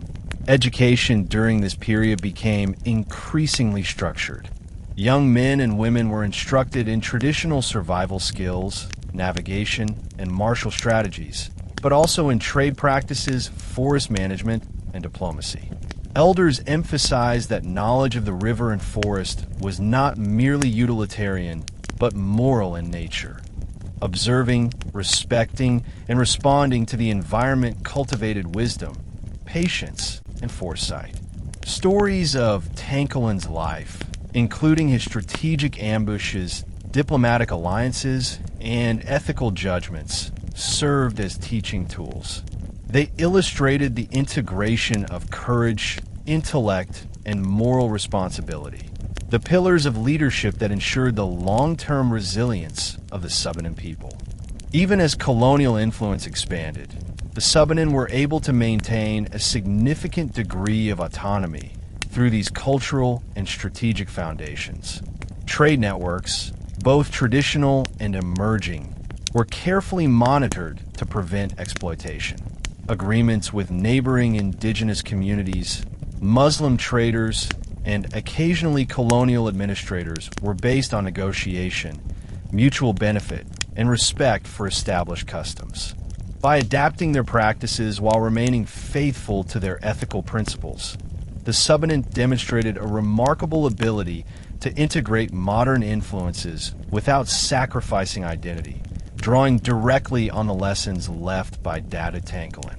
Environmental awareness became an essential aspect of Subanen resilience during the 1910s and 1920s.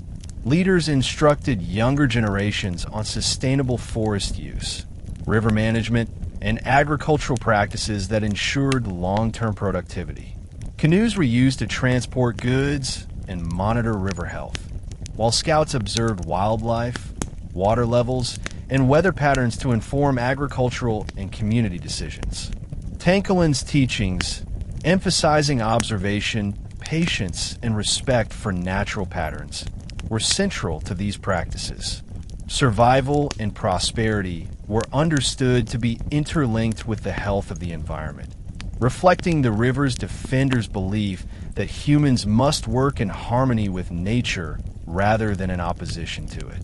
Cultural preservation continued to anchor Subanen society. Rituals, chants, and oral histories reinforced ethical, social, and practical lessons. Community gatherings often occurred along riverbanks, providing both spiritual reinforcement and practical guidance. Elders recounted stories of Tangkilan's strategic foresight, his ability to maintain unity, and his respect for the river and forest. These stories were not simply tales of the past. They were blueprints for resilience, teaching that adaptation, foresight, and ethical leadership were as critical as martial prowess. By the end of the 1920s, the Labangan Valley exemplified a successful integration of tradition and adaptation. Communities remained autonomous, culturally vibrant, and economically resilient, guided by the principles that Datu Tangkilan had established over a century earlier. The river continued to flow as it had for generations, carrying not only water, but the enduring lessons of the river's defender. Through vigilance, ethical governance, cultural continuity, and strategic adaptation, the Subanen demonstrated that resilience was more than survival. It was the capacity to thrive, preserve identity, and navigate change while honoring the legacy of one of history's most extraordinary leaders. The 1930s marked a pivotal era for the Subanen communities of the Labangan Valley, a time when global forces, colonial oversight, and local pressures converged, challenging both tradition and adaptation. The river, ever central to Subanen life, became a locus of cultural preservation, strategic planning, and community resilience. Descendants of Datu Tangkilan assumed leadership roles as guardians of the river, upholding the principles he had established more than a century earlier. These principles, unity, vigilance, ethical governance, and respect for the environment, formed the backbone of society, guiding decisions on trade, defense, and cultural continuity. Leadership structures evolved to meet these challenges. Councils of elders and young leaders convened regularly along the riverbanks or under sacred trees, discussing communal needs, trade arrangements, and responses to environmental changes. Scouts patrolled the tributaries, noting water levels, fish populations, and signs of encroachment from external actors, whether settlers, traders, or colonial authorities. By maintaining these vigilant practices, the Subanen ensured that the river continued to serve as both protector and teacher, providing sustenance, navigation, and strategic guidance. Leadership was not concentrated in a single individual. Rather, it functioned as a network in which decisions were deliberated collectively, reflecting the confederacy model established by Datu Tangkilan. Economic activity thrived under this system. Trade networks, maintained over decades, linked the Subanen with neighboring Muslim communities, coastal settlements, and occasional colonial intermediaries.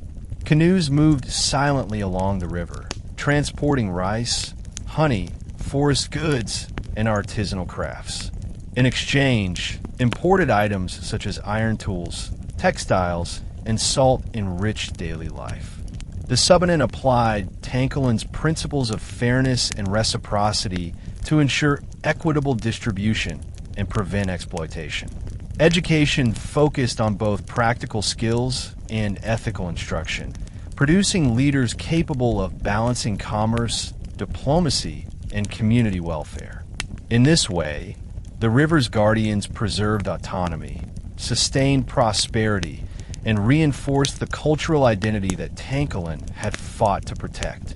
Economic activity thrived under this system. Trade networks, maintained over decades, linked the Subanen with neighboring Muslim communities, coastal settlements, and occasional colonial intermediaries. Canoes moved silently along the river, transporting rice, honey, forest goods, and artisanal crafts. In exchange, imported items such as iron tools, textiles, and salt enriched daily life. The Subanen applied Tangkilan's principles of fairness and reciprocity to ensure equitable distribution and prevent exploitation. Education focused on both practical skills and ethical instruction, producing leaders capable of balancing commerce, diplomacy, and community welfare. In this way, the river's guardians preserved autonomy, sustained prosperity, and reinforced the cultural identity that Tangkilan had fought to protect. The 1940s brought unprecedented challenges with the advent of World War II and the Japanese occupation of the Philippines. The Labangan Valley, remote but strategically significant, faced the dual pressures of military incursion and disruption of traditional life. The river, which had long symbolized continuity and resilience, became a conduit for both defense and survival. Young leaders trained in the traditions of Tangkilan organized patrols along river routes, establishing observation posts, early warning systems, and discreet communication networks to monitor movements of Japanese forces. These measures were grounded not in aggression alone, but in strategic foresight, patience, and an intimate knowledge of the terrain and natural resources, a direct inheritance from the river's defender. The community responded to these threats collectively, blending defensive readiness with cultural preservation. Canoes transported essential goods and messages under cover of darkness, while elders maintained rituals, chants, and storytelling sessions to reinforce moral and ethical codes. Tales of Datu Tangkilan's ambushes, strategic alliances, and ethical leadership became guiding examples for these new generations, emphasizing that courage must be paired with intelligence and survival with moral integrity. Leaders taught that resistance was most effective when it preserved the people, the land, and the values that had historically ensured the community's endurance. Trade and agriculture adapted to wartime conditions. Villages cultivated rice and forest products while maintaining covert exchange networks with nearby communities to sustain the local economy. Even in scarcity, ethical governance prevailed. Disputes were resolved through councils, equitable sharing of resources was enforced, and cultural practices were maintained despite the turbulence of the occupation. The Subanen's survival was testament to the enduring effectiveness of Tangkilan's principles. His teachings had transcended centuries, providing a moral compass, strategic framework, and cultural continuity even during one of the most disruptive periods in Philippine history. By the mid-1940s, the Japanese occupation began to wane, and the Subanen communities emerged from a war with their cultural identity, autonomy, and community cohesion largely intact. The river had survived alongside them, continuing to teach patience, foresight, and resilience. Scouts and leaders maintained vigilance as post-war changes brought new challenges, including reconstruction, land disputes, and the reassertion of governmental authority. Yet the governance principles of Datu Tangkilan, unity, ethical leadership, respect for the environment, and strategic foresight, remained central to decision-making and community organization. The Labangan Valley became a model of survival and resilience in the post-war era. Communities successfully balanced engagement with external authorities, economic development, and cultural preservation. Education emphasized both traditional knowledge and emerging skills, producing leaders capable of navigating the complexities of modern life without abandoning the ethical and cultural framework established by Tangkilan. Rituals and storytelling continued to reinforce these principles, ensuring that each generation understood not only the history of the river's defender, but also the practical lessons embedded in his life: vigilance, adaptability, and moral integrity. By the end of the 1940s, the Subanen of the Labangan Valley had reaffirmed their identity as guardians of the river. Their survival, prosperity, and cultural cohesion were living testaments to the enduring influence of Datu Tangkilan.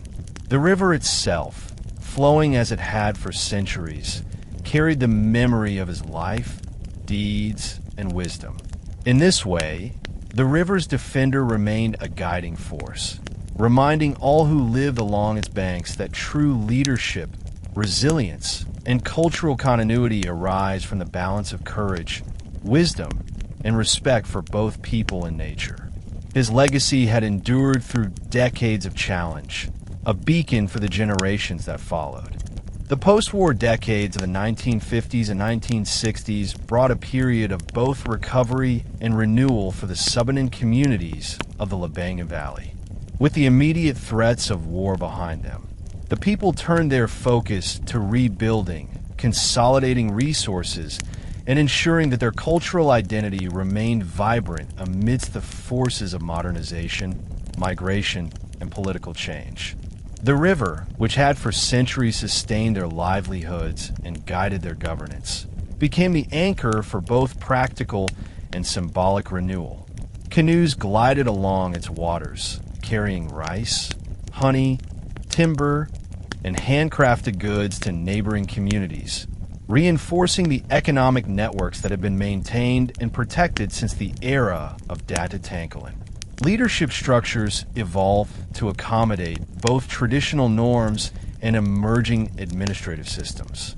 Councils of elders convened regularly, while younger leaders who had grown up under the guidance of elders trained in Tangkilan's principles took increasingly active roles in governance. These leaders understood that resilience required the ability to integrate new practices, such as agricultural innovation, resource management, and literacy programs, without compromising core Subanen values. Meetings were often held along the riverbanks, reinforcing the symbolic link between the natural environment and ethical leadership. The river was simultaneously a source of sustenance, a highway for trade and communication, and a teacher, illustrating the rhythms and cycles that governed both life and leadership. Communities also emphasized the preservation and transmission of knowledge.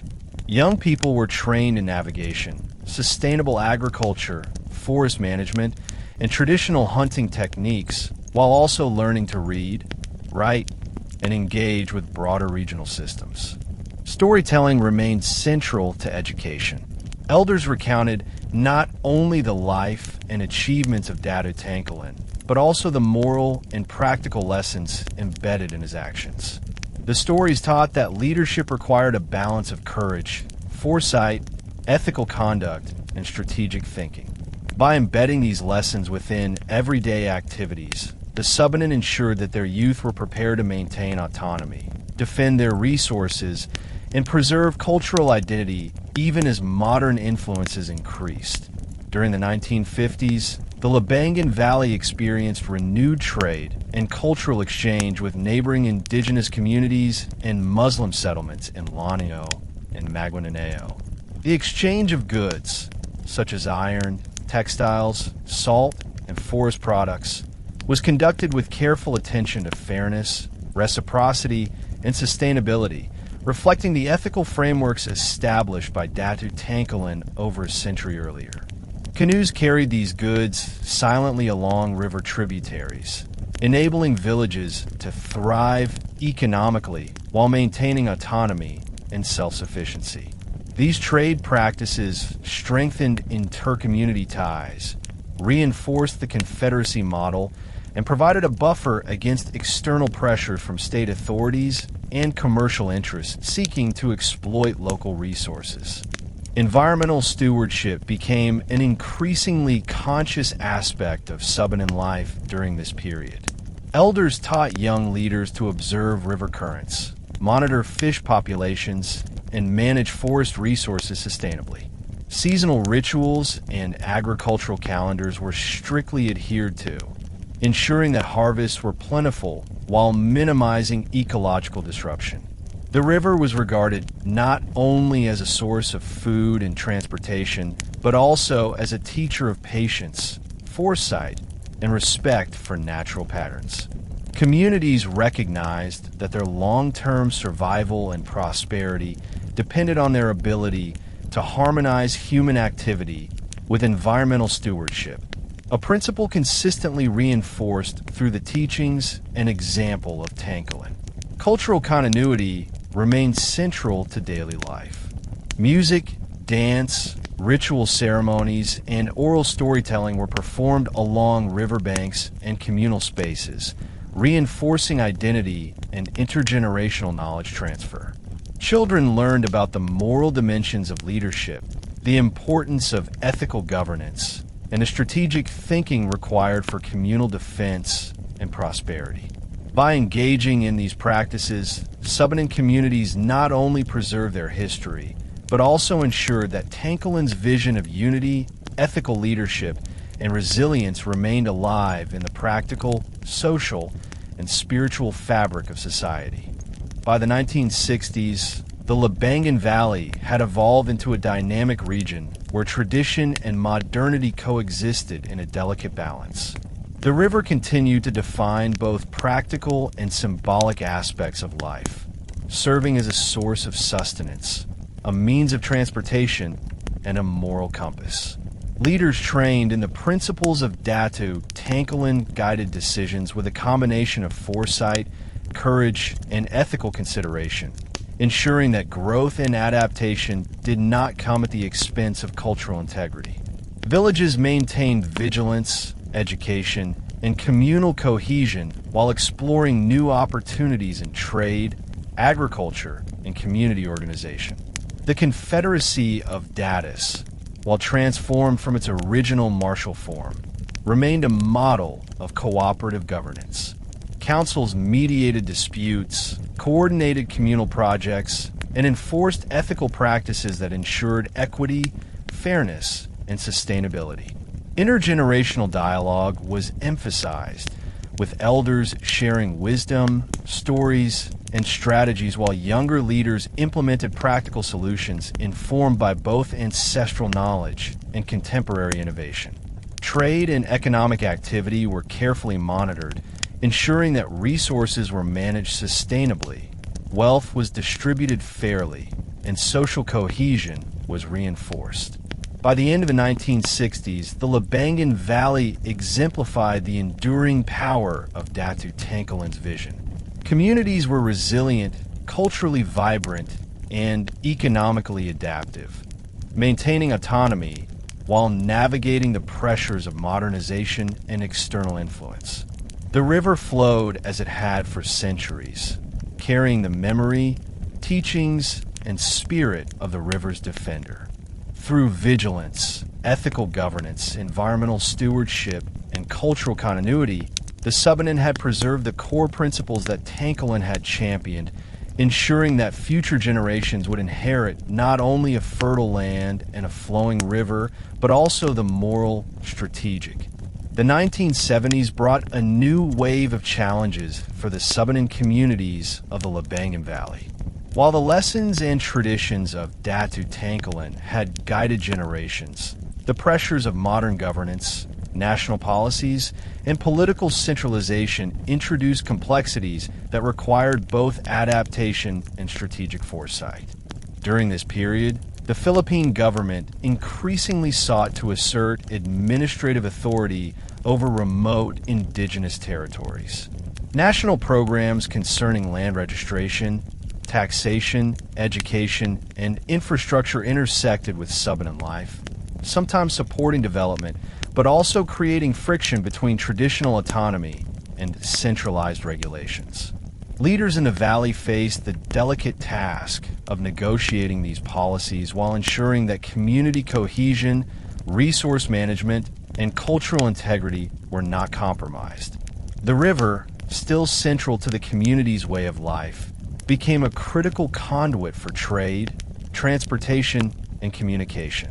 Canoes transported agricultural products, forest goods, and crafts, linking Subanen villages internally and with neighboring communities. Scouts and young leaders, trained in the traditions of Tangkilan, monitored environmental conditions, ensured sustainable use of resources, and maintained strategic awareness of external actors, including government agents, commercial interests, and nearby settlements. These practices, rooted in centuries of wisdom, allowed the Subanen to balance engagement with the state while preserving autonomy. During the late 1970s and into the 1980s, the Labangan Valley faced additional challenges arising from environmental pressures and economic shifts. Deforestation, increased demand for agricultural land, and the introduction of commercial logging threatened the delicate balance between human activity and the natural ecosystem. Subanen leaders, drawing on the environmental stewardship practices pioneered by Tangkilan, implemented strategies to protect forests, regulate river use, and manage agriculture sustainably. Communities monitored wildlife, river currents, and forest health, ensuring that each generation could rely on the same natural resources that had sustained their ancestors for centuries. Cultural preservation became even more critical during this period. Rituals, storytelling, and traditional music reinforced the ethical and strategic lessons of Tangkilan's life. Children learned not just the history of the river's defender, but the practical application of his principles: observation, patience, unity, and ethical governance. Leaders emphasized that development should not erode communal values or autonomy. Intergenerational dialogue remained central to decision-making, allowing elders to share experience while younger leaders incorporated new methods, technologies, and strategies to ensure that both survival and cultural identity persisted in a rapidly changing socio-political landscape. Trade and economic activity were adapted to align with both sustainability and modernization. Local markets thrived, connecting the Labangan Valley with neighboring Subanen villages, Muslim traders, and regional hubs. The principles of fairness, equity, and strategic foresight guided these exchanges. Ethical oversight by councils ensured that resources were not monopolized and that community cohesion was preserved. The Subanen demonstrated a unique capacity to integrate new economic opportunities while maintaining long-standing ethical frameworks. An enduring testament to Tangkilan's teachings, which continued to shape governance, community behavior, and resource management, even in the context of a modernizing nation-state. B. Why the mid-1980s, the Subanen of the Labangan Valley had solidified a model of governance capable of responding to multiple pressures simultaneously: political centralization, environmental change, and social evolution. Leaders utilized the river not only for transportation and sustenance, but also as a strategic reference for planning, trade, and defense. Observing currents, seasonal cycles, and the natural rhythms of the river allowed for informed decisions, echoing the enduring lessons of Datu Tangkilan. Scouts and messengers ensured information flow throughout the valley, creating a decentralized yet coordinated system of governance, trade oversight, and environmental monitoring. Education, cultural preservation, and strategic adaptation remain deeply intertwined. Rituals, storytelling, and practical instruction were employed to ensure that each generation internalized the ethical, strategic, and environmental principles of leadership. Communities remained vigilant in defending autonomy while integrating technological and administrative innovations necessary to thrive in the broader national context. Subanen leaders emphasized that ethical governance was inseparable from cultural continuity, and that both were essential to resilience in an era of rapid modernization. By the end of the 1980s, the Labangan Valley exemplified a society that had successfully navigated the complex pressures of modern governance while maintaining continuity with centuries of Subanen tradition. The river flowed as a living teacher, a provider, and a symbol of resilience, sustaining both the physical and moral fabric of the community. Datu Tangkilan's legacy remained deeply embedded in daily life. Courage paired with wisdom, unity tempered by ethical conduct, and foresight guided by observation and respect. For both nature and people, the river's defenders' influence persisted, ensuring that the Labangan Valley remained a thriving, autonomous, and culturally vibrant center of Subanen life. The 1990s marked a period of transformation for the Subanen communities in the Labangan Valley, a time when globalization, national development programs, and economic opportunities intersected with centuries-old traditions. While external pressures increased, ranging from government infrastructure projects to the influx of modern technologies, the Subanen demonstrated remarkable resilience, guided by the enduring principles of Datu Tangkilan. His teachings on unity, ethical governance, foresight, and environmental stewardship continued to shape leadership, decision-making, and community life. The river, which had been a source of sustenance and a strategic tool for generations, remained the central axis around which culture, economy, and social organization revolved. Communities strategically embraced economic expansion while safeguarding cultural identity. River-based trade continued to flourish, but new opportunities emerged through collaboration with regional markets and access to broader commercial networks. Agricultural production was enhanced with modern tools and sustainable practices, combining ancestral knowledge with contemporary techniques. Rice, forest products, and artisanal crafts were traded both locally and in nearby municipalities, generating resources for education, community projects, and cultural preservation. Leaders ensured that economic gain did not come at the expense of equity or environmental sustainability, emphasizing fairness, reciprocity, and long-term planning, principles that have been central to Tangkilan's governance for centuries. Education was a key element of adaptation during this era. Young Subanen were trained not only in traditional skills such as canoe navigation, forest tracking, and river observation, but also in literacy, entrepreneurship, and civic engagement. Storytelling and rituals reinforced ethical principles, teaching that leadership involved responsibility, prudence, and respect for both the environment and the people.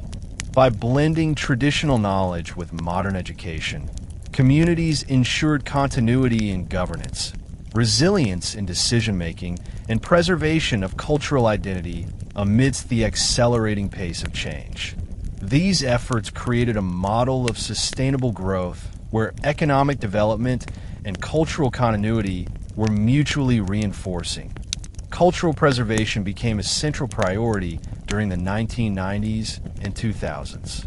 Rituals, oral histories, music, and storytelling were meticulously maintained along riverbanks and communal gathering places, reinforcing identity and teaching successive generations the moral, ethical, and strategic lessons of Datu Tangkilan's life. Young leaders were mentored in these practices, learning how to mediate disputes, manage resources, and maintain unity within a rapidly modernizing environment. These efforts ensured that even as communities engage with national policies, commercial enterprises, and technological advances, the core values of the Subanen, justice, foresight, and respect for the environment, remained intact. Environmental stewardship gained renewed significance as logging, commercial agriculture, and settlement expansion threatened the delicate ecosystem of the Labangan Valley.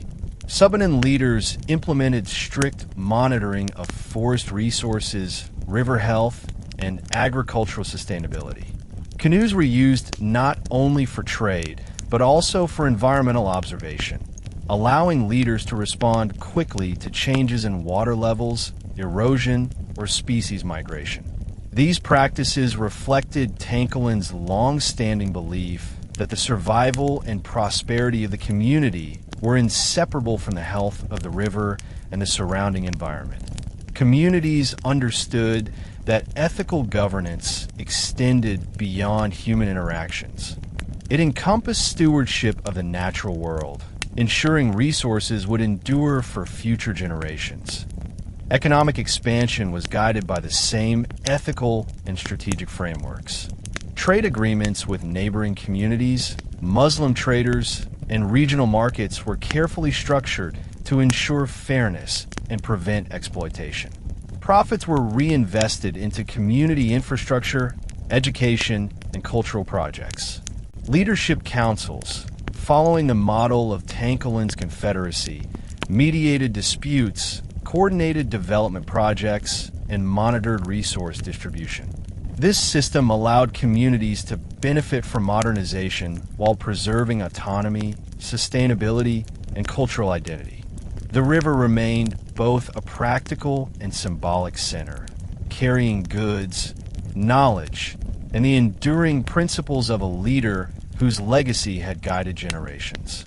By the 2000s, the Labangan Valley exemplified the successful integration of tradition and modernity. The river continued to sustain life, facilitate trade, and serve as a moral and strategic compass for the Subanen. Communities had developed governance structures that balanced ancestral principles with contemporary demands, maintaining cohesion, ethical leadership, and environmental stewardship.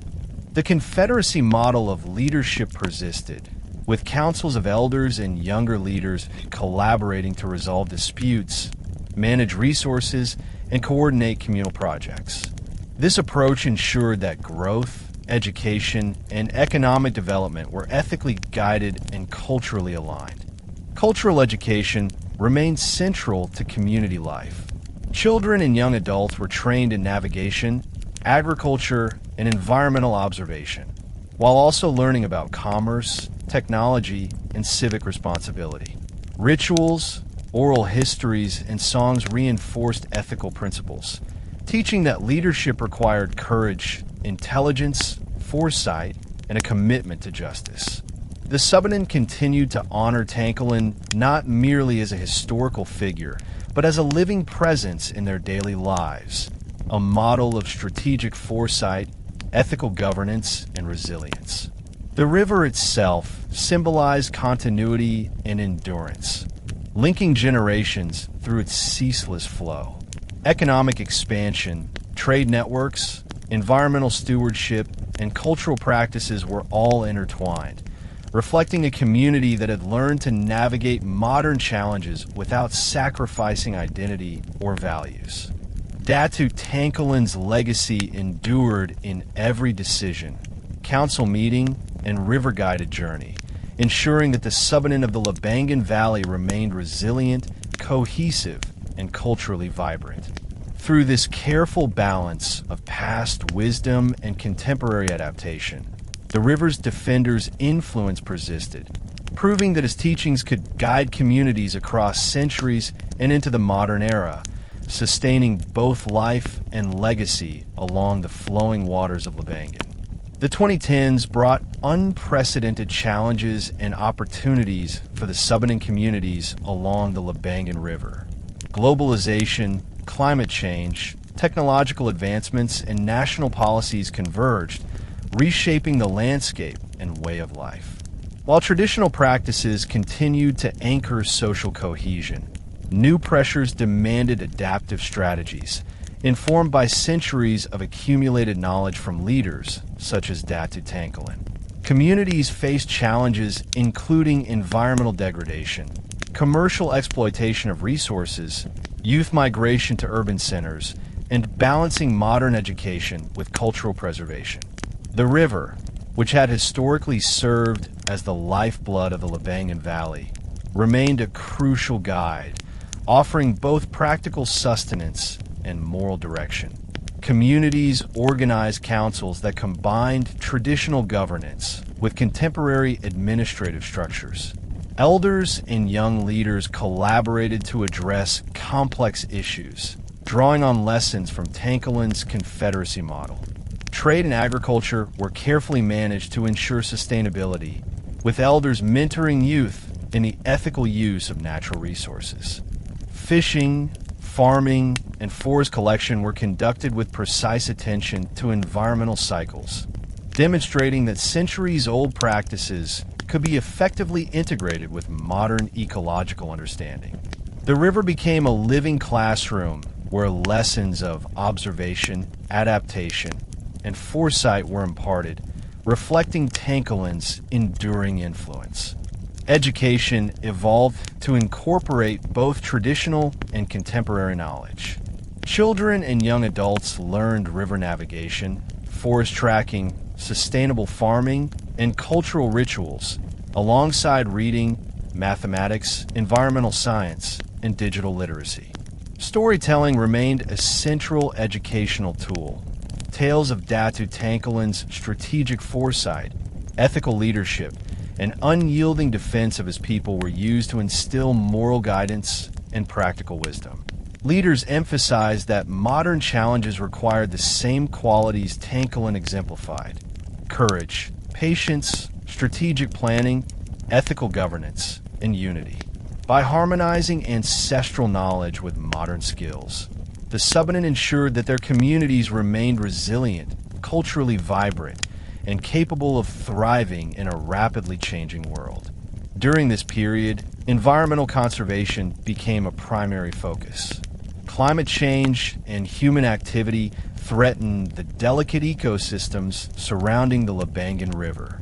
Subanen leaders initiated programs to monitor water quality, maintain riverbanks, reforest degraded areas, and preserve biodiversity.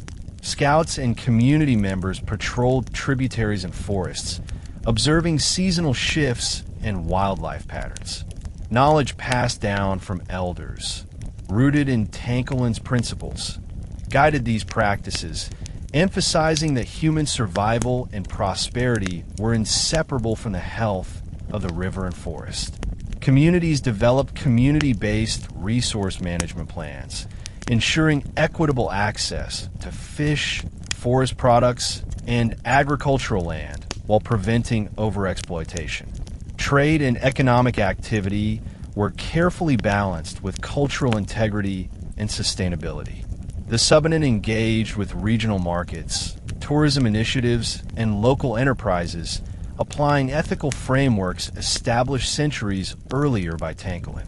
Trade agreements emphasized fairness, reciprocity, and long-term community benefit. Canoes remained vital for transporting goods and observing environmental changes, reflecting a unique blend of historical methods and modern economic practices. Councils mediated disputes, coordinated development projects, and ensured that economic growth did not erode cultural cohesion or community ethics. Leadership required constant vigilance, foresight, and moral clarity, echoing Tangkilan's enduring teachings. Cultural continuity was reinforced through festivals, rituals, and storytelling. Children and young adults participated in river-based ceremonies, learning traditional songs, dances, and chants. Elders recounted the life of Datu Tangkilan, teaching lessons in resilience, strategic planning, and ethical leadership. These cultural practices served not only as education, but also as a moral compass, guiding behavior, strengthening communal bonds, and fostering pride in Subanen identity. By maintaining cultural education alongside modern adaptation, the Subanen ensured that each generation could navigate external pressures while remaining grounded in the ethical and strategic principles that had sustained their ancestors for centuries. By the 2020s, the Labangan Valley exemplified a community that successfully integrated centuries of ancestral wisdom with the demands of the modern world. Technology, education, and regional connectivity coexisted with traditional governance, environmental stewardship, and cultural practices. Young Subanen were trained to understand river patterns, forest ecosystems, and agricultural cycles, while also learning digital skills, scientific research methods, and entrepreneurial techniques. Leadership structures reflected the confederacy model of Tangkilan, blending the wisdom of elders with the innovation of youth. This integration allowed the community to respond effectively to social, environmental, and economic challenges while maintaining cultural identity and autonomy. Environmental stewardship remained central to resilience. Programs for river and forest protection, reforestation, and sustainable agriculture were coordinated through councils that combined traditional ecological knowledge with modern science. Seasonal observation, ecological monitoring, and community-based resource management ensured long-term sustainability. Trade and economic activity were guided by ethical frameworks, emphasizing equity, reciprocity, and cultural integrity. The river continued to act as a living teacher, providing lessons in patience, foresight, and unity. Subanen leaders used these lessons to negotiate modern challenges, ensuring that the community thrived economically without compromising values or identity. Cultural preservation and education remained deeply intertwined. Rituals, storytelling, and river-based practices reinforced ethical guidance and practical knowledge. Datu Tangkilan's legacy persisted as a moral and strategic compass, reminding each generation that leadership required courage, wisdom, unity, and foresight. Communities understood that resilience was not merely survival, but the ability to adapt, sustain, and flourish while preserving cultural identity and environmental integrity. By harmonizing tradition with modernity, the Subanen of the Labangan Valley honored the river's defender, ensuring that its principles continued to guide governance, economic activity, environmental stewardship, and cultural life well into the 21st century. Cultural preservation and education remained deeply intertwined.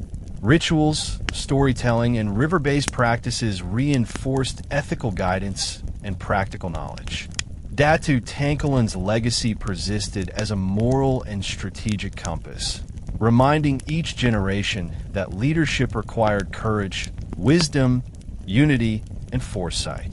Communities understood that resilience was not merely survival, but the ability to adapt, sustain, and flourish while preserving cultural identity and environmental integrity. By harmonizing tradition with modernity, the Subanen of the Labangan Valley honored the river's defender, ensuring that his principles continued to guide governance, economic activity, environmental stewardship, and cultural life well into the 21st century. The 2020s ushered in a new era for the Subanen communities along the Labangan River, characterized by rapid technological advancement, expanded trade networks, and increasing exposure to global cultural influences. While these changes offered new opportunities, they also presented complex challenges that required careful navigation to preserve cultural identity, autonomy, and environmental stewardship. The river, which had been the lifeblood of the Subanen for centuries, remained central to both the material and symbolic dimensions of life. Canoes continued to traverse the waterways, transporting goods and people, while simultaneously serving as platforms for observation, environmental monitoring, and education. The flow of water itself became a metaphor for the continuous adaptation required to meet modern challenges while staying grounded in tradition.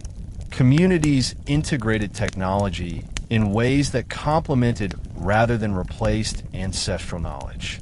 Smartphones, satellite communication, and mapping tools were employed to monitor river conditions, track forest health, and coordinate trade. Agricultural innovations, including modern irrigation and sustainable farming equipment, enhanced productivity while maintaining ecological balance. Leaders drew upon the ethical frameworks established by Datu Tangkilan, emphasizing that technological advancement must be coupled with responsibility, fairness, and foresight. Education blended traditional practices, canoe navigation, observation of river currents, forest tracking, and storytelling, with scientific knowledge and digital literacy.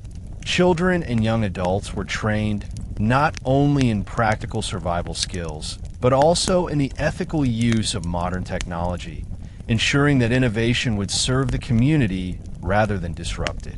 Trade and commerce expanded both within the valley and to regional markets. Rice, forest products, and artisanal crafts were traded for modern goods, while tourism initiatives highlighted Subanen culture, weaving economic development with cultural preservation.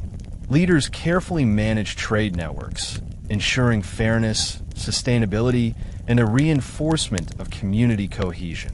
Seasonal monitoring, environmental assessment, and communal decision-making guided the use of resources.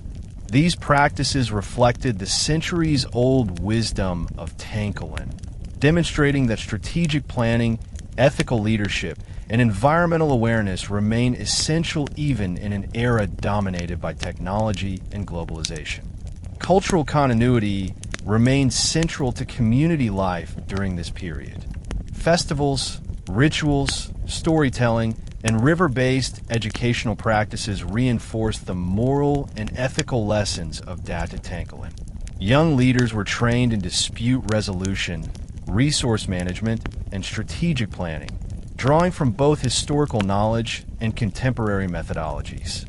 Oral histories were digitized alongside traditional performances, preserving narratives for future generations while making them accessible to a broader audience. In this way, the Subanen maintained a strong sense of identity even as exposure to global media and culture increased. Environmental stewardship was elevated to new levels. Climate change, deforestation, and industrial encroachment posed significant threats to the Labangan River and surrounding forests. Communities established monitoring programs that combined ancestral observational techniques with modern technology, including sensors for water quality, satellite imagery for forest cover, and community-based data collection. Seasonal rituals aligned with ecological cycles reinforced the ethical imperative to respect the environment, ensuring that economic activity and technological development did not compromise natural systems. Canoes were still used as mobile observation platforms, reinforcing the river's role as both a provider and teacher, echoing the enduring principles of Tangkilan's leadership. Economic expansion was carefully managed through councils that incorporated traditional governance and modern administrative practices. Trade agreements emphasized equity, long-term sustainability, and mutual benefit.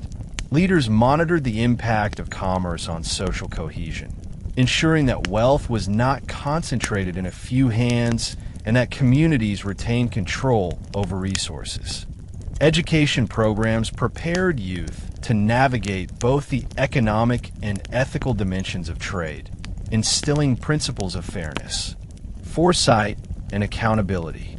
By integrating these practices, the Subanen demonstrated that technology, trade, and cultural preservation could coexist harmoniously, creating a model for sustainable development guided by centuries of ancestral wisdom. As the decade progressed into the 2030s, the Labangan Valley emerged as a unique example of the successful synthesis of tradition and modernity. The river continued to serve as a central axis of life, guiding trade, environmental management, and cultural education.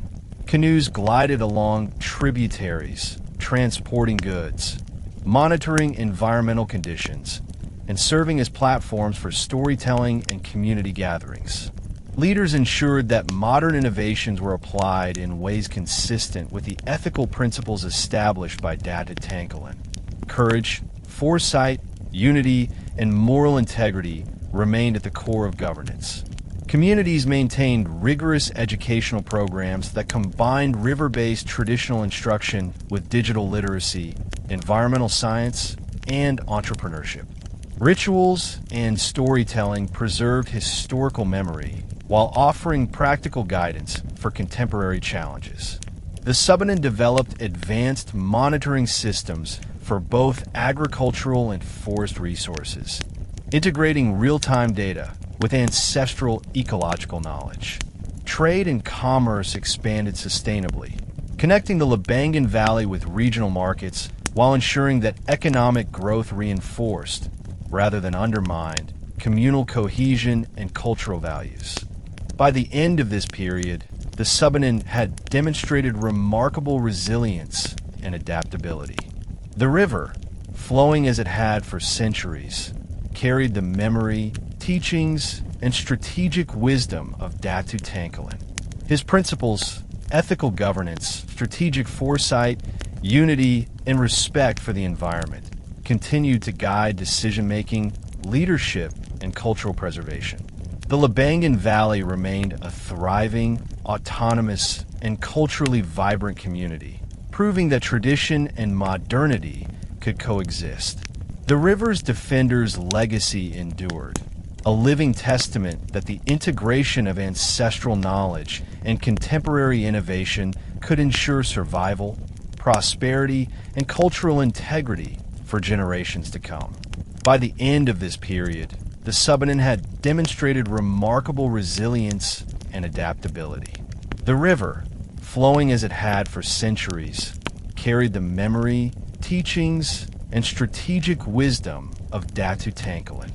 His principles, ethical governance, strategic foresight, unity, and respect for the environment continued to guide decision-making, leadership, and cultural preservation. The Labangan Valley remained a thriving, autonomous, and culturally vibrant community, proving that tradition and modernity could coexist. The river's defenders' legacy endured, a living testament that the integration of ancestral knowledge and contemporary innovation could ensure survival, prosperity, and cultural integrity for generations to come. The 2030s marked a period of heightened globalization for the Subanen communities along the Labangan River, bringing both opportunities and challenges that tested centuries of cultural resilience. Advances in communication, transportation, and technology connected remote valleys with regional, national, and even international networks. While these changes enabled economic growth, educational opportunities, and cultural exchange, they also posed a threat to the preservation of traditional practices, governance, and social cohesion. The river, as it had for centuries, remained central to Subanen life, its currents, rhythms, and seasonal cycles serving as both practical guide for survival and symbolic anchors for cultural identity. Canoes continued to glide silently along the waters, transporting goods, facilitating communication, and carrying the wisdom of elders to younger generations. Communities actively engage in strategies to preserve identity while embracing modernity.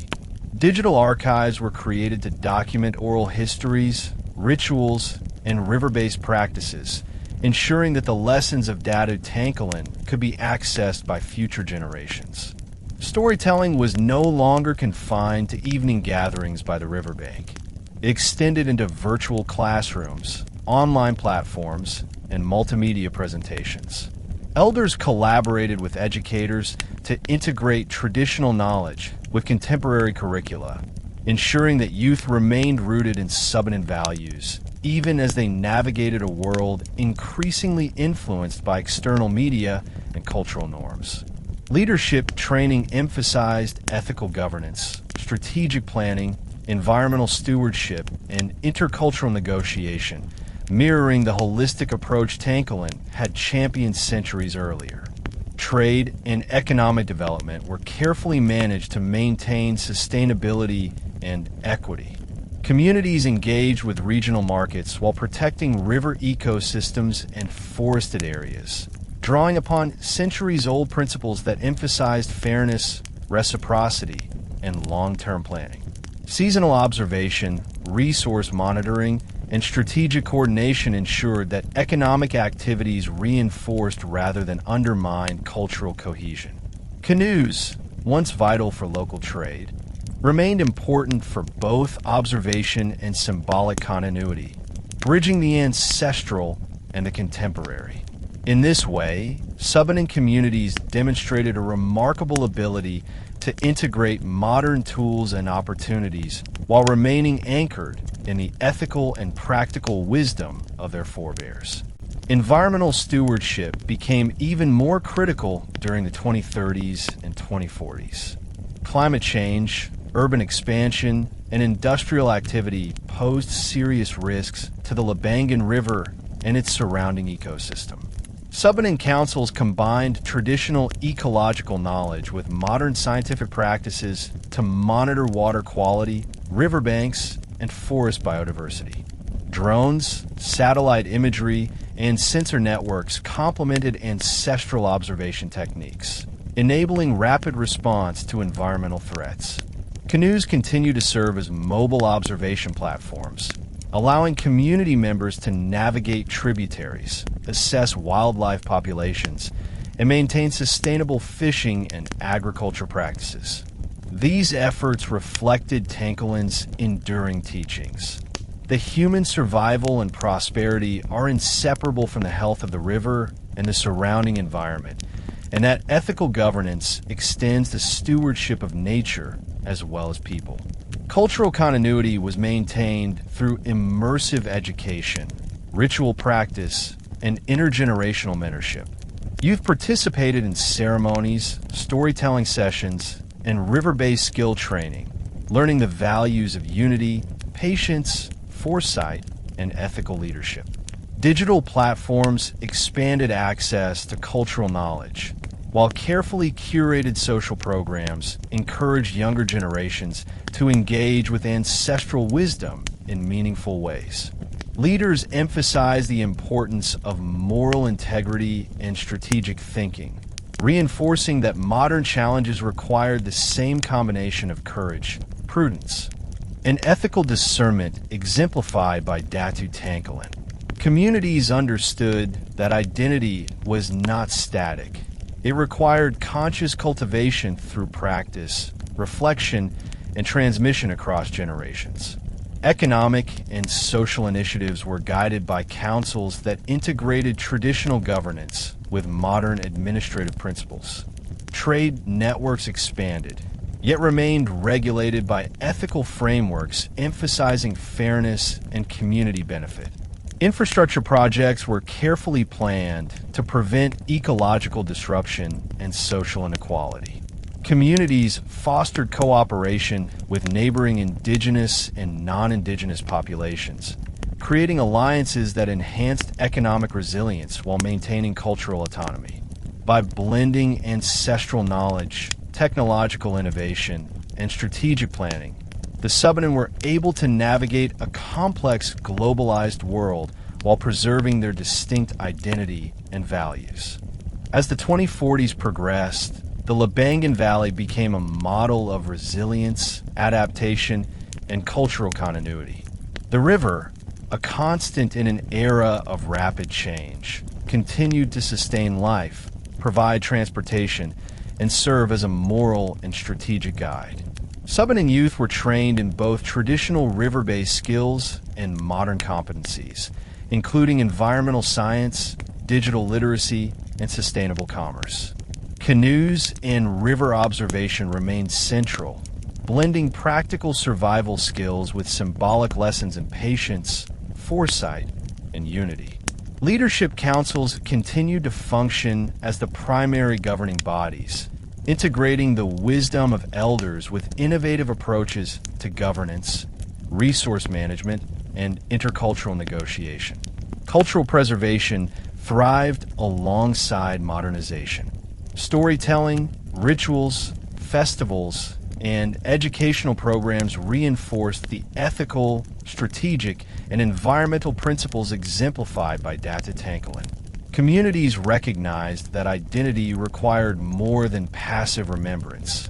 It required active engagement, adaptation, and ethical application in a globalized context. Trade, technology, and environmental stewardship were harmonized through careful planning and ethical oversight, demonstrating that progress could coexist with cultural and ecological integrity. The river remained the central teacher, guiding decisions, shaping strategies, and inspiring generations to uphold the values of unity, courage, and foresight. By the end of this period, the Labangan Valley stood as a testament to the enduring power of Datu Tangkilan's legacy. The river's defender had long passed into history, yet his principles, ethical governance, strategic foresight, unity, and environmental stewardship remained living guides for Subanen communities navigating a complex globalized world. The river carried the memory of his life, the lessons of his leadership, and the practical wisdom needed for survival, prosperity, and cultural continuity. In every canoe, council, and educational endeavor, the Subanen honored Tangkilan, proving that the integration of ancestral knowledge and modern innovation could sustain both identity and resilience for generations to come. Be why the 2040s. The Labangan Valley had become a remarkable example of cultural resilience, sustainable living, and strategic adaptation. The Subanen communities, guided by centuries of accumulated wisdom, faced the dual challenges of modernization and environmental change with confidence and foresight. The river, flowing as it had for generations, remained the lifeblood of the valley, providing sustenance, transportation, and a moral compass. Canoes continued to glide along its waters, carrying food, trade goods, and messages between communities, while elders and youth alike observed its currents, learning the subtle rhythms that had long informed decisions about governance, agriculture, and communal life. The Labangan River, central to every aspect of Subanen identity, was both a practical tool and a living symbol of continuity. Communities balanced technological advancement with the preservation of ancestral wisdom. Digital technologies were used to monitor water quality, track biodiversity, and maintain trade networks.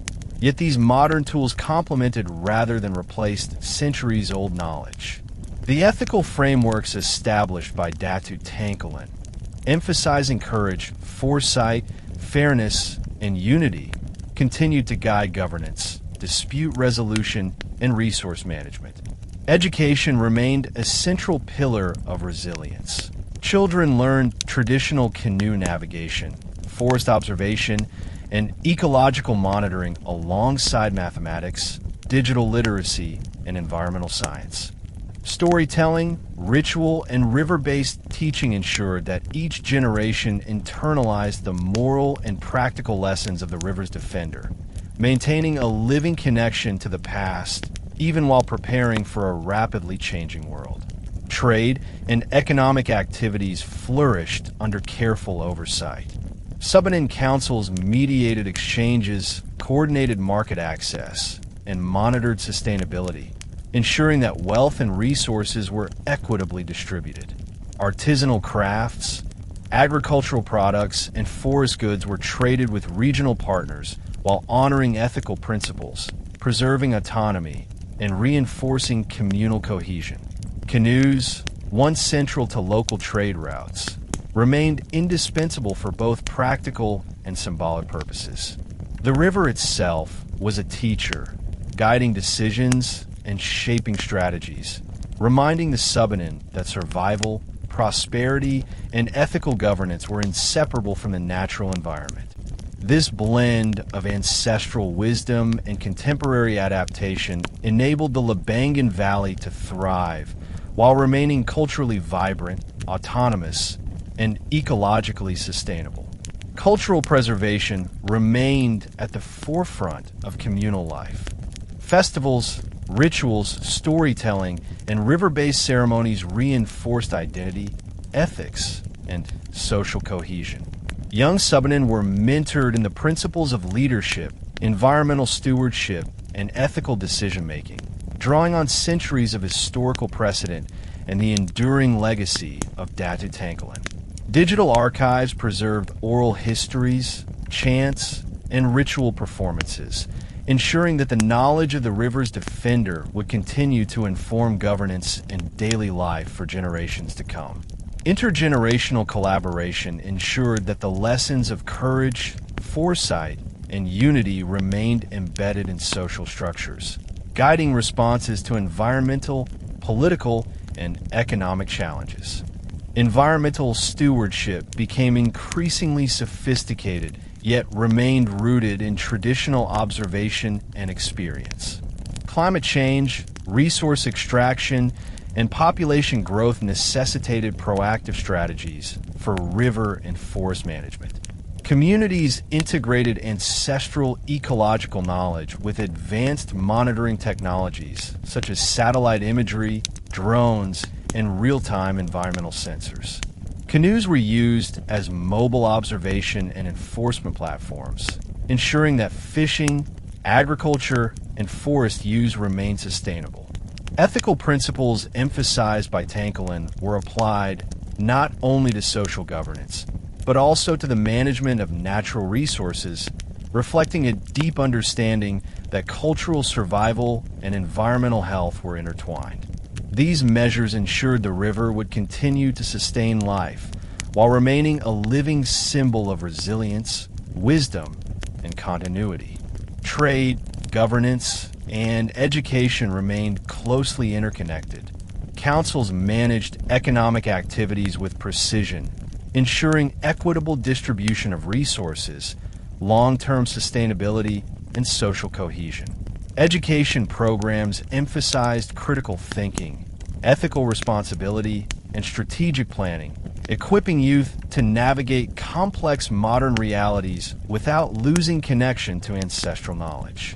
The river, central to every decision, served as both a practical resource and a moral guide, reinforcing the values of unity, foresight, and courage. In this way, the Labangan Valley exemplified a society in which tradition and modernity coexisted harmoniously, guided by principles established over 2 centuries earlier by Datu Tangkilan, the river's defender. Looking toward the future, the Labangan Valley became a model for sustainable governance, cultural resilience, and environmental stewardship. The Subanen communities recognized that the challenges of the 21st century, climate change, technological disruption, and globalization, required adaptive strategies deeply grounded in ethical principles.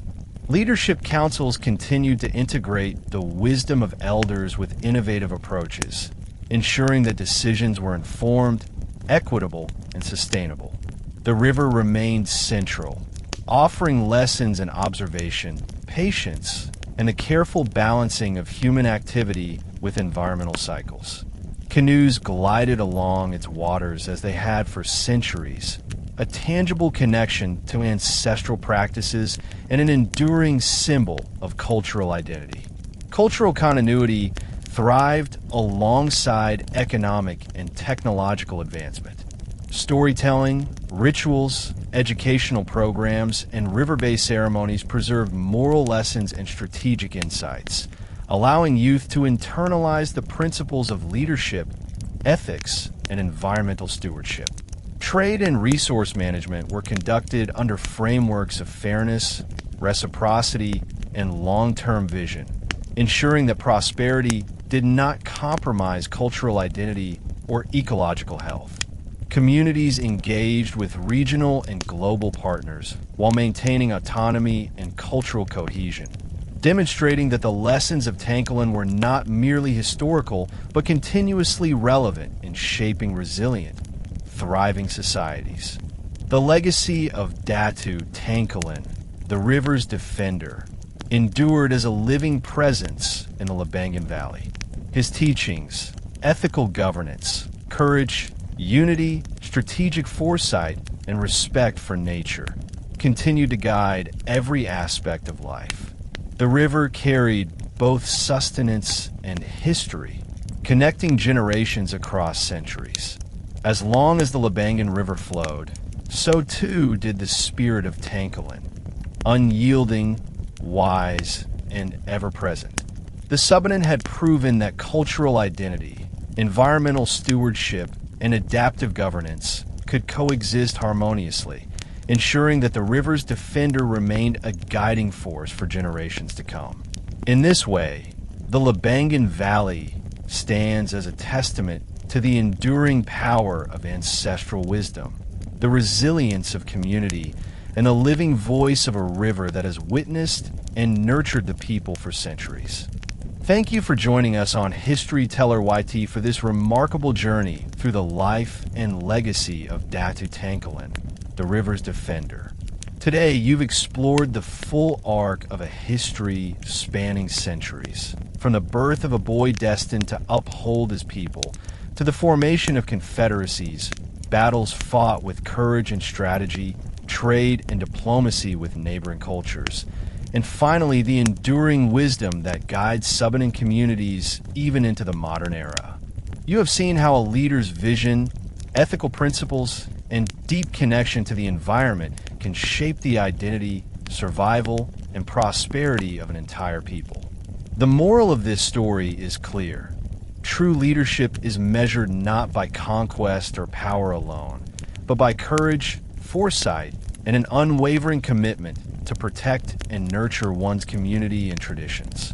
Datu Tangkilan's life reminds us that freedom and resilience are cultivated through unity, ethical governance, and respect for the forces, natural, cultural, and human, that sustain life. His legacy is carried in the flowing waters of the Labangan River, in the stories passed from elders to youth, and in the enduring practices that preserve Subanen culture across centuries. If you've been inspired, enlightened, or captivated by this journey, we invite you to continue exploring history with us.